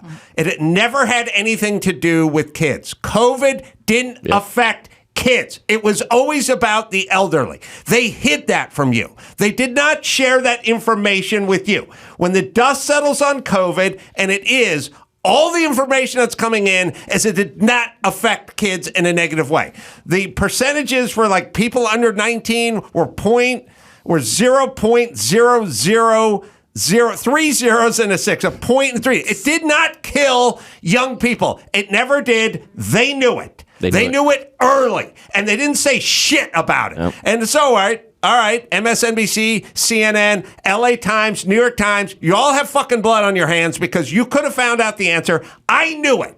And I was told to shut up over and over again. I knew it 8 days in when we didn't get numbers reported, when I wasn't getting the ages of people who are dying. I was immediately suspicious. I put a tweet out, said it kills old people and sick people, and the rest of you pussies got played. Everyone attacked me. I told them to suck my dick, and I'm still telling them to suck my dick. Go find the tweet and tell me I'm fucking wrong, you liars. But here's the real question. It's not the LA Unified School District. It's not Gavin Newsom. Yeah. It's not Mayor Garcetti. It's not Roberta Weintraub or Randy Weingarten or any of the fucking Yentas. It's not Rochelle Walensky. It's not Fauci. It's not anyone who's in on it. It's not everyone who's in on it. It's not them. It's not the CDC. It's not the Wuhan Health Department. It's not any of it. What the fuck happened to people? Yep. LeBron James, where were you, you fucking coward? Where were the celebrities? Yep. Where were the late night show hosts? Where were the tastemakers? Where were the fucking rappers? Where were you people? Where were the comedians, you fucking cowards? I said it. I said it over and over again. I got fucking attacked over and over again. I got nothing. Where were all you cowards? Where were the guys who run Netflix? Where were all the big names? Where the fuck was The Rock? Where was Kevin Hart? Where were you people? If you guys had chimed in, they would have fucking turned. Yeah. They would have reversed course immediately. If LeBron James and Barack Obama and Michelle Obama and Oprah and all the fucking tastemakers, if you fucking cowards had chimed in early when you knew what was going on, then they would have turned. But you wouldn't do it because you wanted your fucking money, you pussies. Thank you. That's all I have to say on that. Nah, keep going. Jesus fucking Christ. Where was everybody? The people fold immediately. They were all scared. They're all scared, but the politicians would have turned it around if LeBron James and all the tastemakers would have fucking piped up. Nobody wanted to take that fucking risk. Radio silence. Except for telling me to shut up. Yeah. They say it on the other side. Right. Yeah. Okay. I remember Awesome. reading an article on Substack where this girl, Substack was like the only place you could put anything back in like 2020. And she was this whole long, and she said all of the celebrities and all these blue check marks were DMing her privately, like, thank you for saying this. And she was just going, yes, help me. Yeah. Right. They go, we can't, but we agree. Right. And then you're gonna, and this news here is these type of articles are going to be coming out for the next 20 years. These people's health, their mental health, depression is isolation, not going to go into school, not going to work, the GDP of the country is down, the production is down, like all the you can't get a Range Rover because they don't have the rivets because nobody was making them for 2 years. Everything is backed up. Yeah. The people from Netflix, nobody there were going to speak up. They were making so much money. They made so much money because people were home watching TV. There were so many people that made so much money. The tastemakers could, if the Obamas, if Oprah, if LeBron James, if like people, follow the money. If the tastemakers fucking said something, they would have stopped, but they wouldn't do it. Because they're fucking cowards. They're so scared. They're scared that they would get canceled, and some of them actually believe it because they were like completely petrified. Yeah. There's a related article that the talent of the skateboarders at Venice Beach is also declining because they had sand. They had sand in the skate park for 2 years. They can't do as many kickflips as they used to. Fucking sad. Put the work in. They've done. Now we just got a Kennedy out there all jacked up. I know. In his Wranglers. He wanted to skate. Fucking jeans. This is what happens. This is what happens. Before I move on, so you want to know the students from almost every race and ethnicity saw the math course slide, but the steepest drops. American Indian students were number one. Yeah, whoever's lowest on the totem pole, whoever's lowest gets hurt the most. The most. Yeah. That's the way it works. So they're lowest. They're lower than black. They're lower than Hispanic and have been on this education, so they get hurt the most. And then, of course, the people with parents and tutors and private schools and Gavin Newsom's kids, they go to private schools. So same with us. Same with the comics. I mean, we that all had. I do a lot of videos online and the podcast. That the comics that were working survived, and the young, up and coming, they all went to Uber Eats, or they all went. They don't now. And they never came back. Also, a lot of them just never came back. A lot of them left, and it was sad, and because we could back home. We could they all moved. That we could survive a couple months. But without I mean, income. here's the thing. I think the younger ones, some of the younger ones that I know, stayed in it. I mean, they left and then they came back. It was the ones that are in the middle, not the ones that are that were really making a lot of money, and not the ones that are making nothing already. It was the ones in the middle that were kind of getting by and close to maybe getting something. They had a little bit of momentum. And didn't have a job otherwise. Didn't have a job otherwise because they could go on the road. But 3 months would take them out of business. Yes, 3 months easily. I had a lot of friends that called me and were like, their entire schedule was canceled, and that was their entire year, and they had to. It's all going to be about ages. All going to be about kids. All be about cover up of kids. Yeah. That's what I said from the very beginning. That's where it shall remain. And here we are. Called it early. That's what I said. Black students number 2. Now, of course. Then white students, and then Asian students held even. Yes. Look at us. The parents care. Of course they did. And by the way, the share of students missing 5 or more days of school in a month have doubled since 2020. We talked about that at the beginning of the episode. Unintended consequences. Yeah. Which I knew. And by the way, when you're in education, you're supposed to see these things coming down the road, you fucking retards. Yes. Ugh. All right. So Don Lemon just gave his first interview since his CNN firing. No one gives a shit about Don Lemon. Nobody. These are wild headlines. ABC 24 Memphis sure does. Nobody they scored the first interview. Did you hear what Don Lemon said? Unless he said something stupid. Because he got fired. This is his first. This is his first interview since his CNN firing. Oh yeah. Yeah. So he opened up in a sit-down interview 2 months after the firing. So here it is. Is that him? No, this is the interview. That's a black he looks so different You're on the after he's been fired. So different. This guy kind of looks like him. All right. So Don, you say for those concerned about your departure from CNN, it fundamentally came down to truth and responsibility? I have a responsibility not only as a journalist, but as an American, to tell the truth. They lied about COVID for 3 years. The promises of the Constitution. Because the Constitution says a more perfect union, not a perfect union. I'm not a perfect person. No one is. One has plants. This is like a hotel lobby. The Constitution deserves us in order to fulfill the promise of the Constitution, we have to stand up for what is right. We have to stand up for the truth. Who are these fucking assholes who were cheering when every small business was shut down and every skate park was buried with sand? It was like stand up and cheering, screaming about wanting some woman who owned a salon in Texas shut down and shit. And then they start talking about the Constitution and rights and truth. Fuck right off. Number one, he said my least favorite thing where he goes, "I'm not perfect. Nobody is." Just shut the fuck up. Shut up. I never want to hear that from another human being. Yes, it's called degrees. Yes, nobody's perfect. Got it. But you can still murder people, and I don't want to be included with the imperfections of murders. Yeah. It's the perfect spectrum. That seemed like a little bit of a Tucker.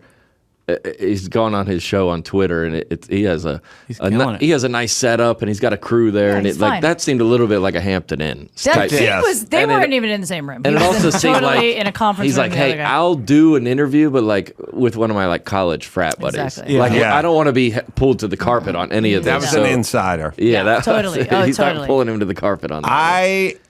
You will never hear from Don. I mean, you'll hear from Don Lemon, but I want to hear from Don Lemon like I want to hear from Ryan Seacrest, which is not at all. You have nothing to say. Well, he's on line one, Ryan Seacrest. It's weird. Hey. It's weird that you had a job where we think we want to hear from you. We don't. We won't. We will not hear from them. You will hear from Tucker Carlson. You'll not hear from Don Lemon. Don Lemon had his own show. He was like the guy, and then now he's a narcissistic idiot. Well, so see, a lot of those guys, which is similar because it's similar to this podcast, really. And a lot of if you look on the top podcast charts, it's all like Matt Walsh, Ben Shapiro, all these super right. Mm-hmm. And then they have audiences. But who's the guy that was hooking up with his secretary or whatever and locking the door from the inside on CBS? Oh, Lauer. Yeah, was that Lauer? Nice. Matt Lauer. I think it was Matt Lauer. So him and these nothing to say. No, because they nothing they don't to say anything. Well, they repeat a company line. They have a party line. And what were they saying about COVID? They were just saying nothing. They're saying the fucking same shit everyone told them to say. So they have nothing to say. They have no. So those guys, when they get canceled or taken off, like all of us, I would include us and all those guys I mentioned and you, we have a fan base. So fans follow us. We don't. If Matt Lauer is gone from CBS, he's gone. He's gone. If Don Lemon is gone because he doesn't have any. No one cares about what he's the host from The Bachelor. Nobody gives a fuck what that guy's doing. Like people don't understand. You fire Chris Harrison from The Bachelor, he's gone because he doesn't say anything. Gone and he's replaceable. Matt Lauer's gone. Don Lemon is gone. They're mouth fucking pieces. And that's what you and you heard that about Tucker. Whether you agree or disagree, he was always going back and forth with and they were like fired him because he didn't follow the narrative. He's like, I'm gonna be honest. This is what I think. Look, he has 7 billion followers. It's not right or left per se. I agree. It's like Bill Maher has something to say. Yes, of course. Don Lemon has nothing to say. They're both Democrats. Nothing to say. One of them is just a party line fucking hack, and the other one has opinions. So you can't anybody cancel. on The View. Nothing to say. Nothing. No. Zero. Nothing. What have you done? Nobody. Don't get me going on The View. Sorry. All right. What have you done? Tom Sawyer's out there, who's the founder of Cobb's Comedy Club. This is really. When am I going to be at Cobb's? Oh, we'll figure it out. Anyway, it's a great club. There's a great doc that he's involved with. So we'll bring him in and we'll talk about comedy and comedy clubs right after this. Let me tell you about Turo. Innovative. It's the world's largest car sharing marketplace with Turo. You can book any car you want, wherever you want, from a community of local hosts. Browse a huge selection of vehicles for just about any occasion or budget. Book an SUV or a minivan for a family road trip, a pickup truck for some errands, or even test drive an EV. Every trip is backed by liability insurance. Terms, conditions, and exclusions apply. Find your drive. Forget your boring rental cars at Turo, Turo.com. Tom Sawyer has joined us in the studio. There's a documentary out that I recommend highly called The Comedy Club. It's streaming now on digital platforms, and it's got the late, great Bob Saget in it, Dana Carvey's in it, Bobcat Goldthwait, Paula Poundstone, many of the luminaries and comedians that made comedy what it is today. And Cobb's, good to see you. Oh, good to see you. Good. Thanks for having me. Yeah, so Cobb's legendary comedy club, and San Francisco had a real scene like back in the day, kind of almost what Seattle was for music later in the 90s, but 80s and 90s. But and we started in the 80s. It was actually a little bar called Cobb's Pub, because people always go, where'd the name come from? It was just a bar called Cobb's Pub, and then they were doing comedy there. I started out as a comic, and I sucked at it, but I knew when to get out. That's the important thing. But I was there, and I kept seeing how the shows were so terrible. So I kept whispering in the owner's ear I could do a better job. And eventually he let me do it. And within a year, we turned the club around from a place that was about 30% capacity to 90% capacity every night. What were you seeing that you thought you could fix? Well, first of all, I thought it was the comedy around the country. There were so many great comedians around the country that were being blocked out of the scene. It was really a local scene. And I really wanted to bring in the best of the best, not just the local comics who are great, like Carvey and Poundstone and Bobby Slayton. And these guys were the hot comics on the scene at the time. There were so many of them. And by bringing in Bob Saget, Bill Maher, and Richard Lewis, Seinfeld, and then we're a 110-seat room. Right. And the punchline is double our size, and we're paying the headliners more money. Oh, right. Just at that time. Yeah. What year is this? This is 1982. 1983 is like when we really exploded. And Yeah, it turned into a scene. My buddy, dearly departed Philip the Juggler, his name was Philip Welford, and he juggled out there. But he was like, there was a street scene. Like people would perform Hey, Whitney outside. Brown started out as a street performer in San Francisco. A lot of people don't know that. He did an act with his dog. And, and there was, so there was a really vibrant just a scene for music as well as comedy and street scene and everything. Yeah, Paula Poundstone's a really funny stand-up who I believe was the recipient, but somebody's got to look this up. There's some people that had like good timing and bad timing on like news days. Right. Like Farrah Fawcett dies, but Michael Jackson dies 10 minutes later. Right, and yes. It's all, I mean, Farrah Fawcett was the biggest part of my youth. Yeah. But if Michael Jackson's going to die later that day, you ain't getting a lot of tough. Then a year goes by and people are like, Farrah Fawcett's not dead. It's like, yes, she is. She also died of rectal cancer too, which is a terrible way to go. Yes. Nobody wanted to talk about the hottest woman dying that way. Michael Jackson's dead, but Paula Poundstone had a crazy story about like foster kids and maybe being drunk, and there was like it was old mishigash about it. And she was going to court the day, and it was, I don't know, it was like the day 9/11 happened, or the day, I remember this, there was right, there was some big Paula Poundstone scuttlebutt, but something knocked her down under the fold. Right. Something. So a lot of it can be the news cycle. Yeah. They're still doing that today. Yeah. Oh, yeah. Well, Paula is still an amazing comic, and the amazing thing about Paula is she would talk about exactly what happened on stage. She would make it funny. That to me is what being a Cobb's comic was all about, is being real. Something could happen to Paula like 5 minutes before she'd go on stage, and she could do 10 minutes on it. So great. Right. And that's a gift. The original Matt Rife. Yeah, she is just brilliant at that. And Bill Burr, I would say, is like that too. I mean, Bill is just funny in the moment always. And that's my question would be in 1982, and you had these local comics. How were you hearing about everybody else? Well, if you're a fan of comedy, which I was a big fan of comedy. I was watching Showtime a lot. And Showtime, remember, they had, there was Denny Johnson, and there were Tim Thomerson. I was just telling people, I actually booked Tim Thomerson. I don't know if you remember Tim. I don't remember Tim Thomerson. He was in a great movie with Gene Hackman called Uncommon Valor. Oh, yes. Yeah. I know the movie. Yeah. He was a stand-up, but he was a 20-minute stand-up. He was a showcase stand-up in L.A. Yeah. So we booked him out there, and all our headliners are doing like 50 minutes to an hour. Right. Yeah. Tim's doing his stagecoach bit, which is in 15 minutes, and the owner's like, "Doesn't he wrap up with this?" And I'm like, yeah. So he did, and so and for the rest of the week, it was guest comics and everybody stretching. Time, yeah. Were you like who? I mean, these names, but who do you remember is like watching and going, "Oh wow, this person is really surprisingly talented"? Sam Kinison, a friend of mine, Rob Becker, who did Defending the Caveman, was living out here, and he saw Sam at the Comedy Store. Told me I have to see this guy, and this is before the beret and the overcoat and everything. And I saw him, and he just blew my mind. And the first time I ever offered anybody a 2-week engagement at Cobb's. Oh wow! And the first week he was the angel, the second week he was the devil. So I got the whole Sam Kinison effect. And the only 2 weeks he played the club, because I ended up having to fire him from the next time he was going to play. What was he doing? He'll have that. What was he doing? Would you start drugs or? Well, I mean, I listen.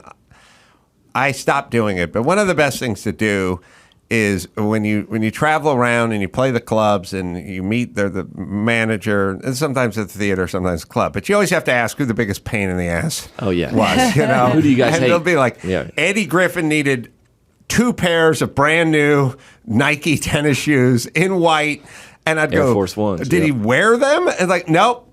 It's like, and the limo that picked us up needed to be white. And he needed a carton of Marlboro, whatever. And they're like, does he smoke? Like, nope.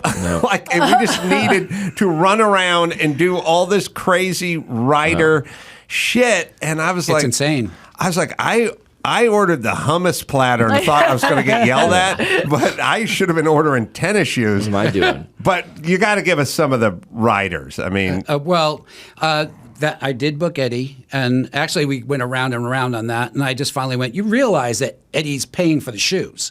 Right. I mean, he's just not paying for the shoes because that's in when I'm cutting the door deal. Are in the thing. They're in the expensive. You bring as many guys as you want, as many hotels as you want. They're paying for them. Right. You understand? Good point. They could be making $20,000 instead. They're making $15,000 because they have $5,000 worth of expenses that they shouldn't have. Did he? He wanted the brand new tennis shoes. How many pairs does he need? Well, actually, the thing with Sam being the devil started with something that he demanded on the second week after.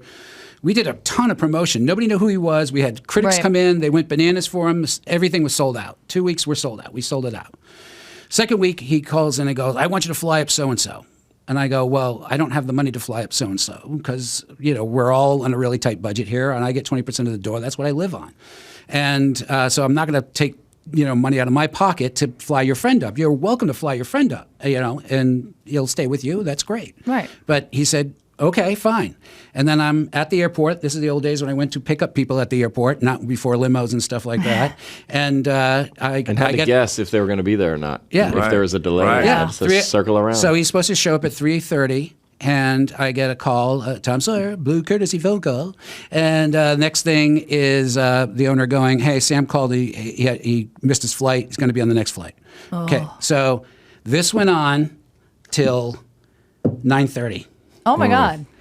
9:30, finally gets off the plane. It's like 9:45. And I go, what the fuck is your problem with airplanes? And he jumps on those seats that are all attached to the floor. Yeah. He jumps on them like the pointing at me like the finger of God, going, you say another fucking word, mister. I'm on the next plane back to L.A. Shut the fuck up. Wow, that's pretty good Kennison. Yeah. Nice. But is that Kennison you were waiting for, or his friend? It was his friend. Kennison. That's Kennison. Oh. Well, you did the Kennison. That's Kennison getting off the plane for a 9:00 show at I thought you were picking up his friend. No, I was picking up Sam. Well, that's a good Kennison. So wait, he got off at 9:00 for what time was the show? He got off the plane at 9:45 for a 9:00 show. So he missed the show. No, we were stretching. Oh my God! Yeah. Had Larry Bubbles Brown out there doing 40. Hey, everybody. Is that Larry Bubbles I just Brown? imagine coming back from the airport takes forever. Oh my God! But you got him there. And All right. Oh, and it was a quiet ride to the club. Bet it was. Paula Poundstone, charged with child endangerment for driving while intoxicated with children in the car, and inappropriate touching. In 9/11, that was she Same. was. So she was lucky. She entered the plea on 9/12. I'm just saying, if there was ever time for Sometimes you to that be works out accused of being inappropriate with a kid, child, it's 9/11. yes, no one has a memory of it, except for me, because I hang on. Child endangerment is your thing. It ends up, like Farrah Fawcett, it ends up being a special memory for me because I remember it as, Jesus Christ, look at this timing. So, but Kennison was a guy where you just thought, special talent. Brilliant. I mean, and pre all the bells and the whistles. Yeah, he's actually like the comic that stuck with me. He only played once. I still remember so many of his bits really vividly because he was writing while he was there. I mean, we were next door to a donut shop on Chestnut Street at the time. And then the next night he comes in and he goes, I don't go to donut shops late at night because there's always that one guy behind the counter who's 50 years old. You know, his life hasn't gone really well. And I'm afraid he's just going to pull out a 45 from underneath the counter and go, I'm not what Daddy wanted. I'm not what Daddy wanted. And I'm sitting there with a head wound and a crawler. Yes, he's writing bits. Live in real time. How's San Francisco? Yeah, we hear all these stories. Cobb's is great. I had an incident, but I don't blame the management. Someone got a little drunk. I think her boyfriend got thrown out, and then she came back to the girlfriend came back to make an argument for the boyfriend not getting thrown out, and then she got thrown out. But yeah, I don't think it was when I was there because I was personally throwing out most of the people. Oh, you were personally doing it. Yeah, I enjoyed it. It's a good job. It's a fun job. You know, the thing I hated so much about the only thing I really hated about stand-up was the audience. Yeah.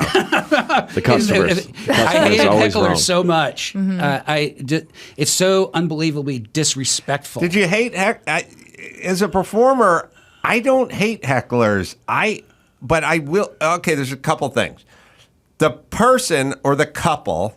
I just did a show at the Improv. There's like the gay couple, like 25. Just they sit right at the edge of the stage, or the couple, whatever. Just they sit right there, and they're just like an ice sculpture the entire show. And I'm like, yeah, I get it. Not everyone's a big laugher, but then move back. Like, I'm tired of looking at fucking Mount Rushmore or Stonehenge here, whatever I'm looking at, with like nothing's happening. The hecklers is fun. Like, that's interesting. It's something. This is the arm folder in the front. Who just, I'm going to sit again.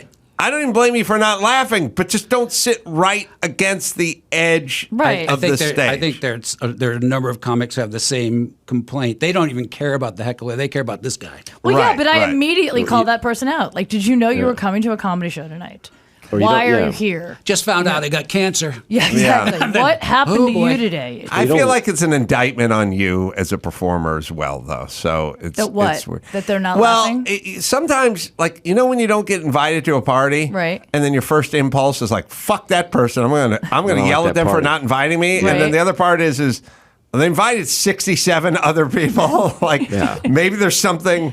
Right. And then do I want them to tell me why? So like, you really, why? You don't take it personally if they're not laughing at you, though, do you? No, but I'm sort of like, look, I don't look when you're at an event, like some corporate event or something, and they go, Herb Waddlestein sold the most commercial real estate in this company's history 2 years ago, and people just sort of clap. I just clap too. You know, it's like I look at the person who's not clapping, I just fucking clap. That's what people are doing. Yes.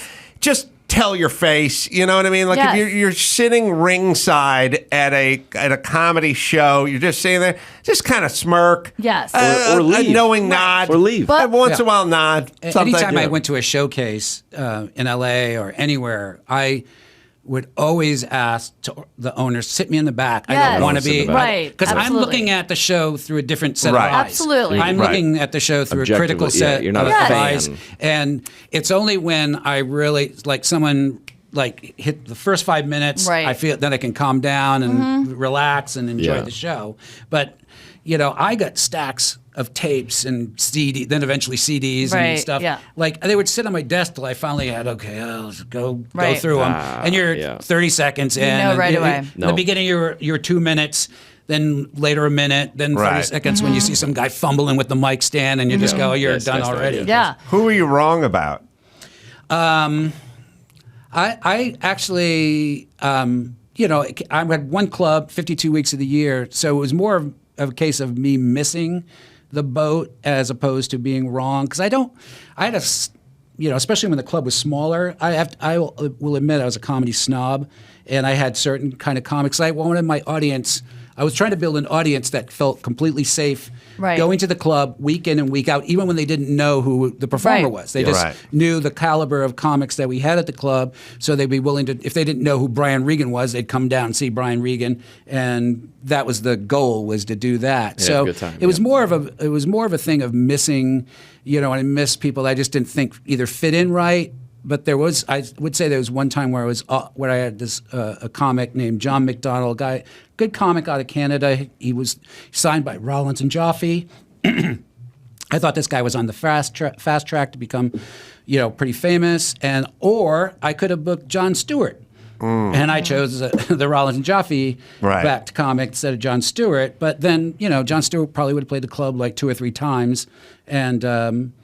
Jon Stewart. Yeah, I would have loved to have had him at the club and to meet him and see him live, but you know, I can't book everybody. No, of course not. As a comedian, and people in the doc are talking about you being funnier than a lot of the comedians, and as a former comedian, did you give people punch stuff up? Did you give them a couple of notes? I gave Bobby Slayton a bit that he ended up doing on the Tonight Show in front of Johnny Carson. The pit bull of comedy. Yeah. Oh, yeah. Yeah, because I had a bit in my act about the West Side Story. Being a really good movie, kind of on the fictional side. Like a white guy goes into Spanish Harlem at midnight, screams at the top of his lungs, Maria! And one girl comes to the window. And he did that on The Tonight Show. Yeah. God, what year was that? That was 1986, I think. 86 or 87. So that was with Carson, you were saying? Yeah, Carson. And Carson it got a good reaction. Chortled. He chortled. Take it. That's pretty damn good, though. Yeah. Yeah, so I got to have a joke be on The Tonight Show. Did you find that most comedians were receptive to, like, I was watching your act, thought maybe you could tweak this a little, or they take offense to it? Or basically, the really good comics I left alone because they're amazing, but where I would stop them is when I thought they were doing a bit that was kind of beneath them, or that they were here, the joke was here. Hey, you don't really need to do that. Or the thing I really encouraged people, especially people like Jim Carrey, when Jim Carrey played the club the very first time, I was like, dude, this is your gymnasium. You could do no wrong here because I know you know how to get back. If you go off on a weird path, I know you know how to get back to the audience. So I just said, do whatever the fuck you want. This is your house. It's your stage. You got my permission to go for it. And everybody else, I would just tell, young comics especially, I would always tell them, look, be yourself. Because nobody can take that away from you. If you're doing material and it's getting stolen, if you're doing material and somebody, Carlos Mencia's taking it, well, most likely he's taking it because it's a hack bit. Because it's not really, it's something you came up with. Street it's not joke, it's not really, it's an idea you had. Well, I was on the plane when you weren't on the plane, when it didn't happen to you. Or it's not a personal story. Right. Yes. And I taught comedy for a really long time, and I would say exactly the same thing. If you're talking about an observational thing, something that you've seen on television, like when the Snuggie came out and everybody was making a joke, there's going to be 15 other comics, whether they stole it or not, they're going to come up with something very similar. But if you talk about something personal, if you have personal things that happened in your life, nobody can actually take that from you. You know what I mean? And I learned that the hard way, too. There was a big festival in San Francisco called Comedy Day. And I think the first one I went to, Dana Carvey's on stage. He's doing a Star Trek bit, the original series bit, the crew member who always gets killed bit. Yeah. And I mentioned it to another comic, and the comic, I'm sure he was busting my balls. He goes, hey, you should tell him. You should go up to Carvey. Tell him about that. He's doing your bit. So I go up to Dana, and he goes, I really quit doing that like a couple years ago because it was kind of hacky, but I just brought it up because it was like, I'm like, okay, face red, slinking away. I need to quit this. Well, I guess there's jokes that you take or steal or lift or something, and then there's jokes where we all have the same thought because we're human beings. And then there's that part of you who initially you're in love with this thought, like I saw a sign that said jumbo shrimp. I got a bit. And then you realize every human being that saw that sign had the exact same thought, and then you have to stop yourself. And I've talked about this with so many other comics. I'm sure you've all experienced that. It's like sometimes I come up with something and I'm like, oh my God, that's so brilliant. And then I think, has anyone else done that? Have I heard that somewhere? Because sometimes you're around comics so much, you see other comics and you're like, was that my idea? Did I hear someone else say that? And now I'm taking that joke. A month and I later. will literally be asking my friends, do you know anyone else that does this joke? Did you hear anybody? Were you anybody? Because I don't want to take something that somebody else is doing. Yeah, and Robin had a big problem with that. So, with the material, because he's a vacuum cleaner. I say just kind of absorbing things from around you. Yes. I was going to ask you if when those comics with the green, they're difficult to work with. When they stop selling tickets at the level that Adam Carolla sells at, when they come off that, do you wish for their rapid decline if they're not nice to you? I've only had a handful of. I think Aries Spears was a complete asshole. He's a weird dude. He's totally homophobic. Yes. I mean, he was massively maybe on the spectrum. And I was begging him not. He was literally stopping the show to do an Adam and Steve thing. Okay. And I was like, then I Stolen from called his me. agent, who was gay. I'm like, dude, what are you doing? Why can't you stop this guy? And it's like, and then we had a big fight in the car as I'm taking the press. Oh, he's taking his act to San Francisco. I was just gonna say, that's dude, crazy. not your, what It's are you doing? Yeah. Go to Montgomery, So Alabama. Aries Spears was. Hey, Aries Spears is a weird dude. I'll say that. I've interviewed Super him. talented guy. It's a shame because Yeah. he was on Mad TV. Yeah. I think. Yeah. So Aries was tough. Yeah, and but you know, I don't really remember too many comics being really hard to I deal think with. Darwin has taken care of Aries Spears, if that's what you're asking. I think basically the shit comes around because you know you should always try to be nice to people. But was which now leads me to, like, I was thinking of Jim Carrey as sort of erratic, maybe a little nutty, eccentric. I don't know. Like, was that his version? Regular those guy. young days. No, regular. And then has he gotten? He was married. He was his wife and my ex were friends. You know, who wasn't my ex at the time, but So- you know, regular dude. Then is the kind of the question is, and well, you might have some insight. Like, I think of him as strange now, but I do too. and not in a totally complimentary way, but a little bit of a head case, but also whatever. And does that just come with the excess? I mean, the money and the adulations and whatever. Or was that always in him? But you have to keep it on the straight and narrow when no one knows who you are, because you can't act that way because you'll never have a career. No, I would have to say, I would guess that, you know, that fucks with you. It fucks with certain people. Yeah. I mean, I remember thinking, especially because sometimes I'd be lucky enough to hang out with Robin and go to dinner with him and other stuff, and I'd get mad at the people coming up to the table.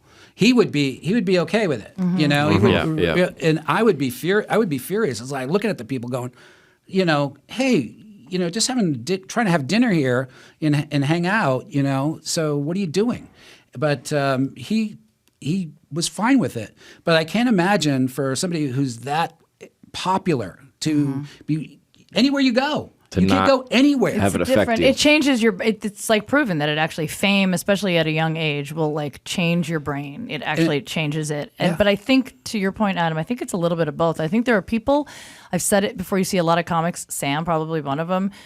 People are like, the more shit they have going on off stage, they're all like fucked up in the head, the more talented they are on stage. It's just, it adds to their talent for the most part. Unfortunately, it usually gets worse and worse and worse. Then there are some people that are just regular guys and they hit like fame, massive fame. They're a little kooky on stage, and then eventually they start getting a little crazy.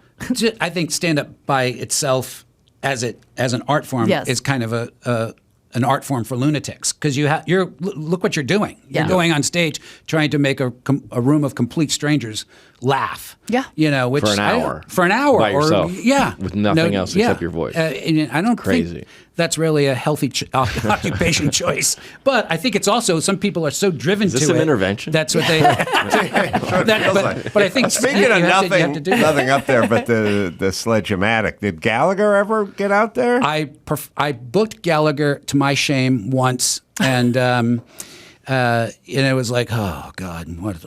You know, I think What it was year like was this? I think it was like in 2003. Oh, this could It have was been like his brother. it was or So it's or old something Gallagher you booked. I booked the original deal. Yeah. When Gallagher would come into a place like Cobb's, would you just spread out the Visqueen and get out the Sledge-O-Matic? Is that how it worked? Yeah. I think I only went to one show that I booked. And he's there for 5 shows, and I only went to one because I was. It's weird. Nobody knows you booked the show. Nobody knows it's your responsibility. That guy's on stage. But my face was like beet red. It was like, I was just like so embarrassed he was on my stage. What was he doing that causing this reaction? Just for you? he sucked. He's terrible. He was a terrible comic, you know. And that was the thing about. That was the thing about going from Chestnut Street to the Cannery, both smaller rooms, to going to Cobb's, where it is now, 400 seats.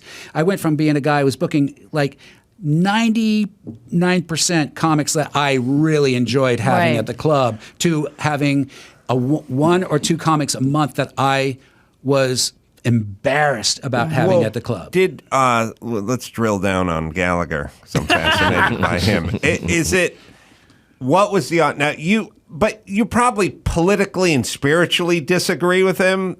But is he a bad comedian, or do you just sort of like gay jokes or something where you go like, I don't like that he's doing it, but the jokes are funny? No, or he something wasn't like doing. that. He wasn't doing well with the audience. And it was the like audience knew it too. His time had passed. Right. His time had passed. Yeah, and it's like that's again, if you're really truly who you are on stage, and this sounds like I'm self-help program. No. If you're really truly who you are on stage, my friend, you can be the true self. And you will always grow and move forward. Hey, I've been encouraged by Rob Schneider in the past. That's right. So if you're who you are, that you'll always be evolving. Yeah. As a comedian and as a performer. So you're saying like if you do a character, right? Then it's really then that character. That. Yes. Yeah, that's where a lot of him. 80s comics got trapped in that whole and the thing. Character, yeah. Bobcat Goldthwait did not want to do his character, and but then Dice people did well. wanted him to do his character, and it's just, well, I actually was begging him not to do it. I think we got into a fight one time when I was in the car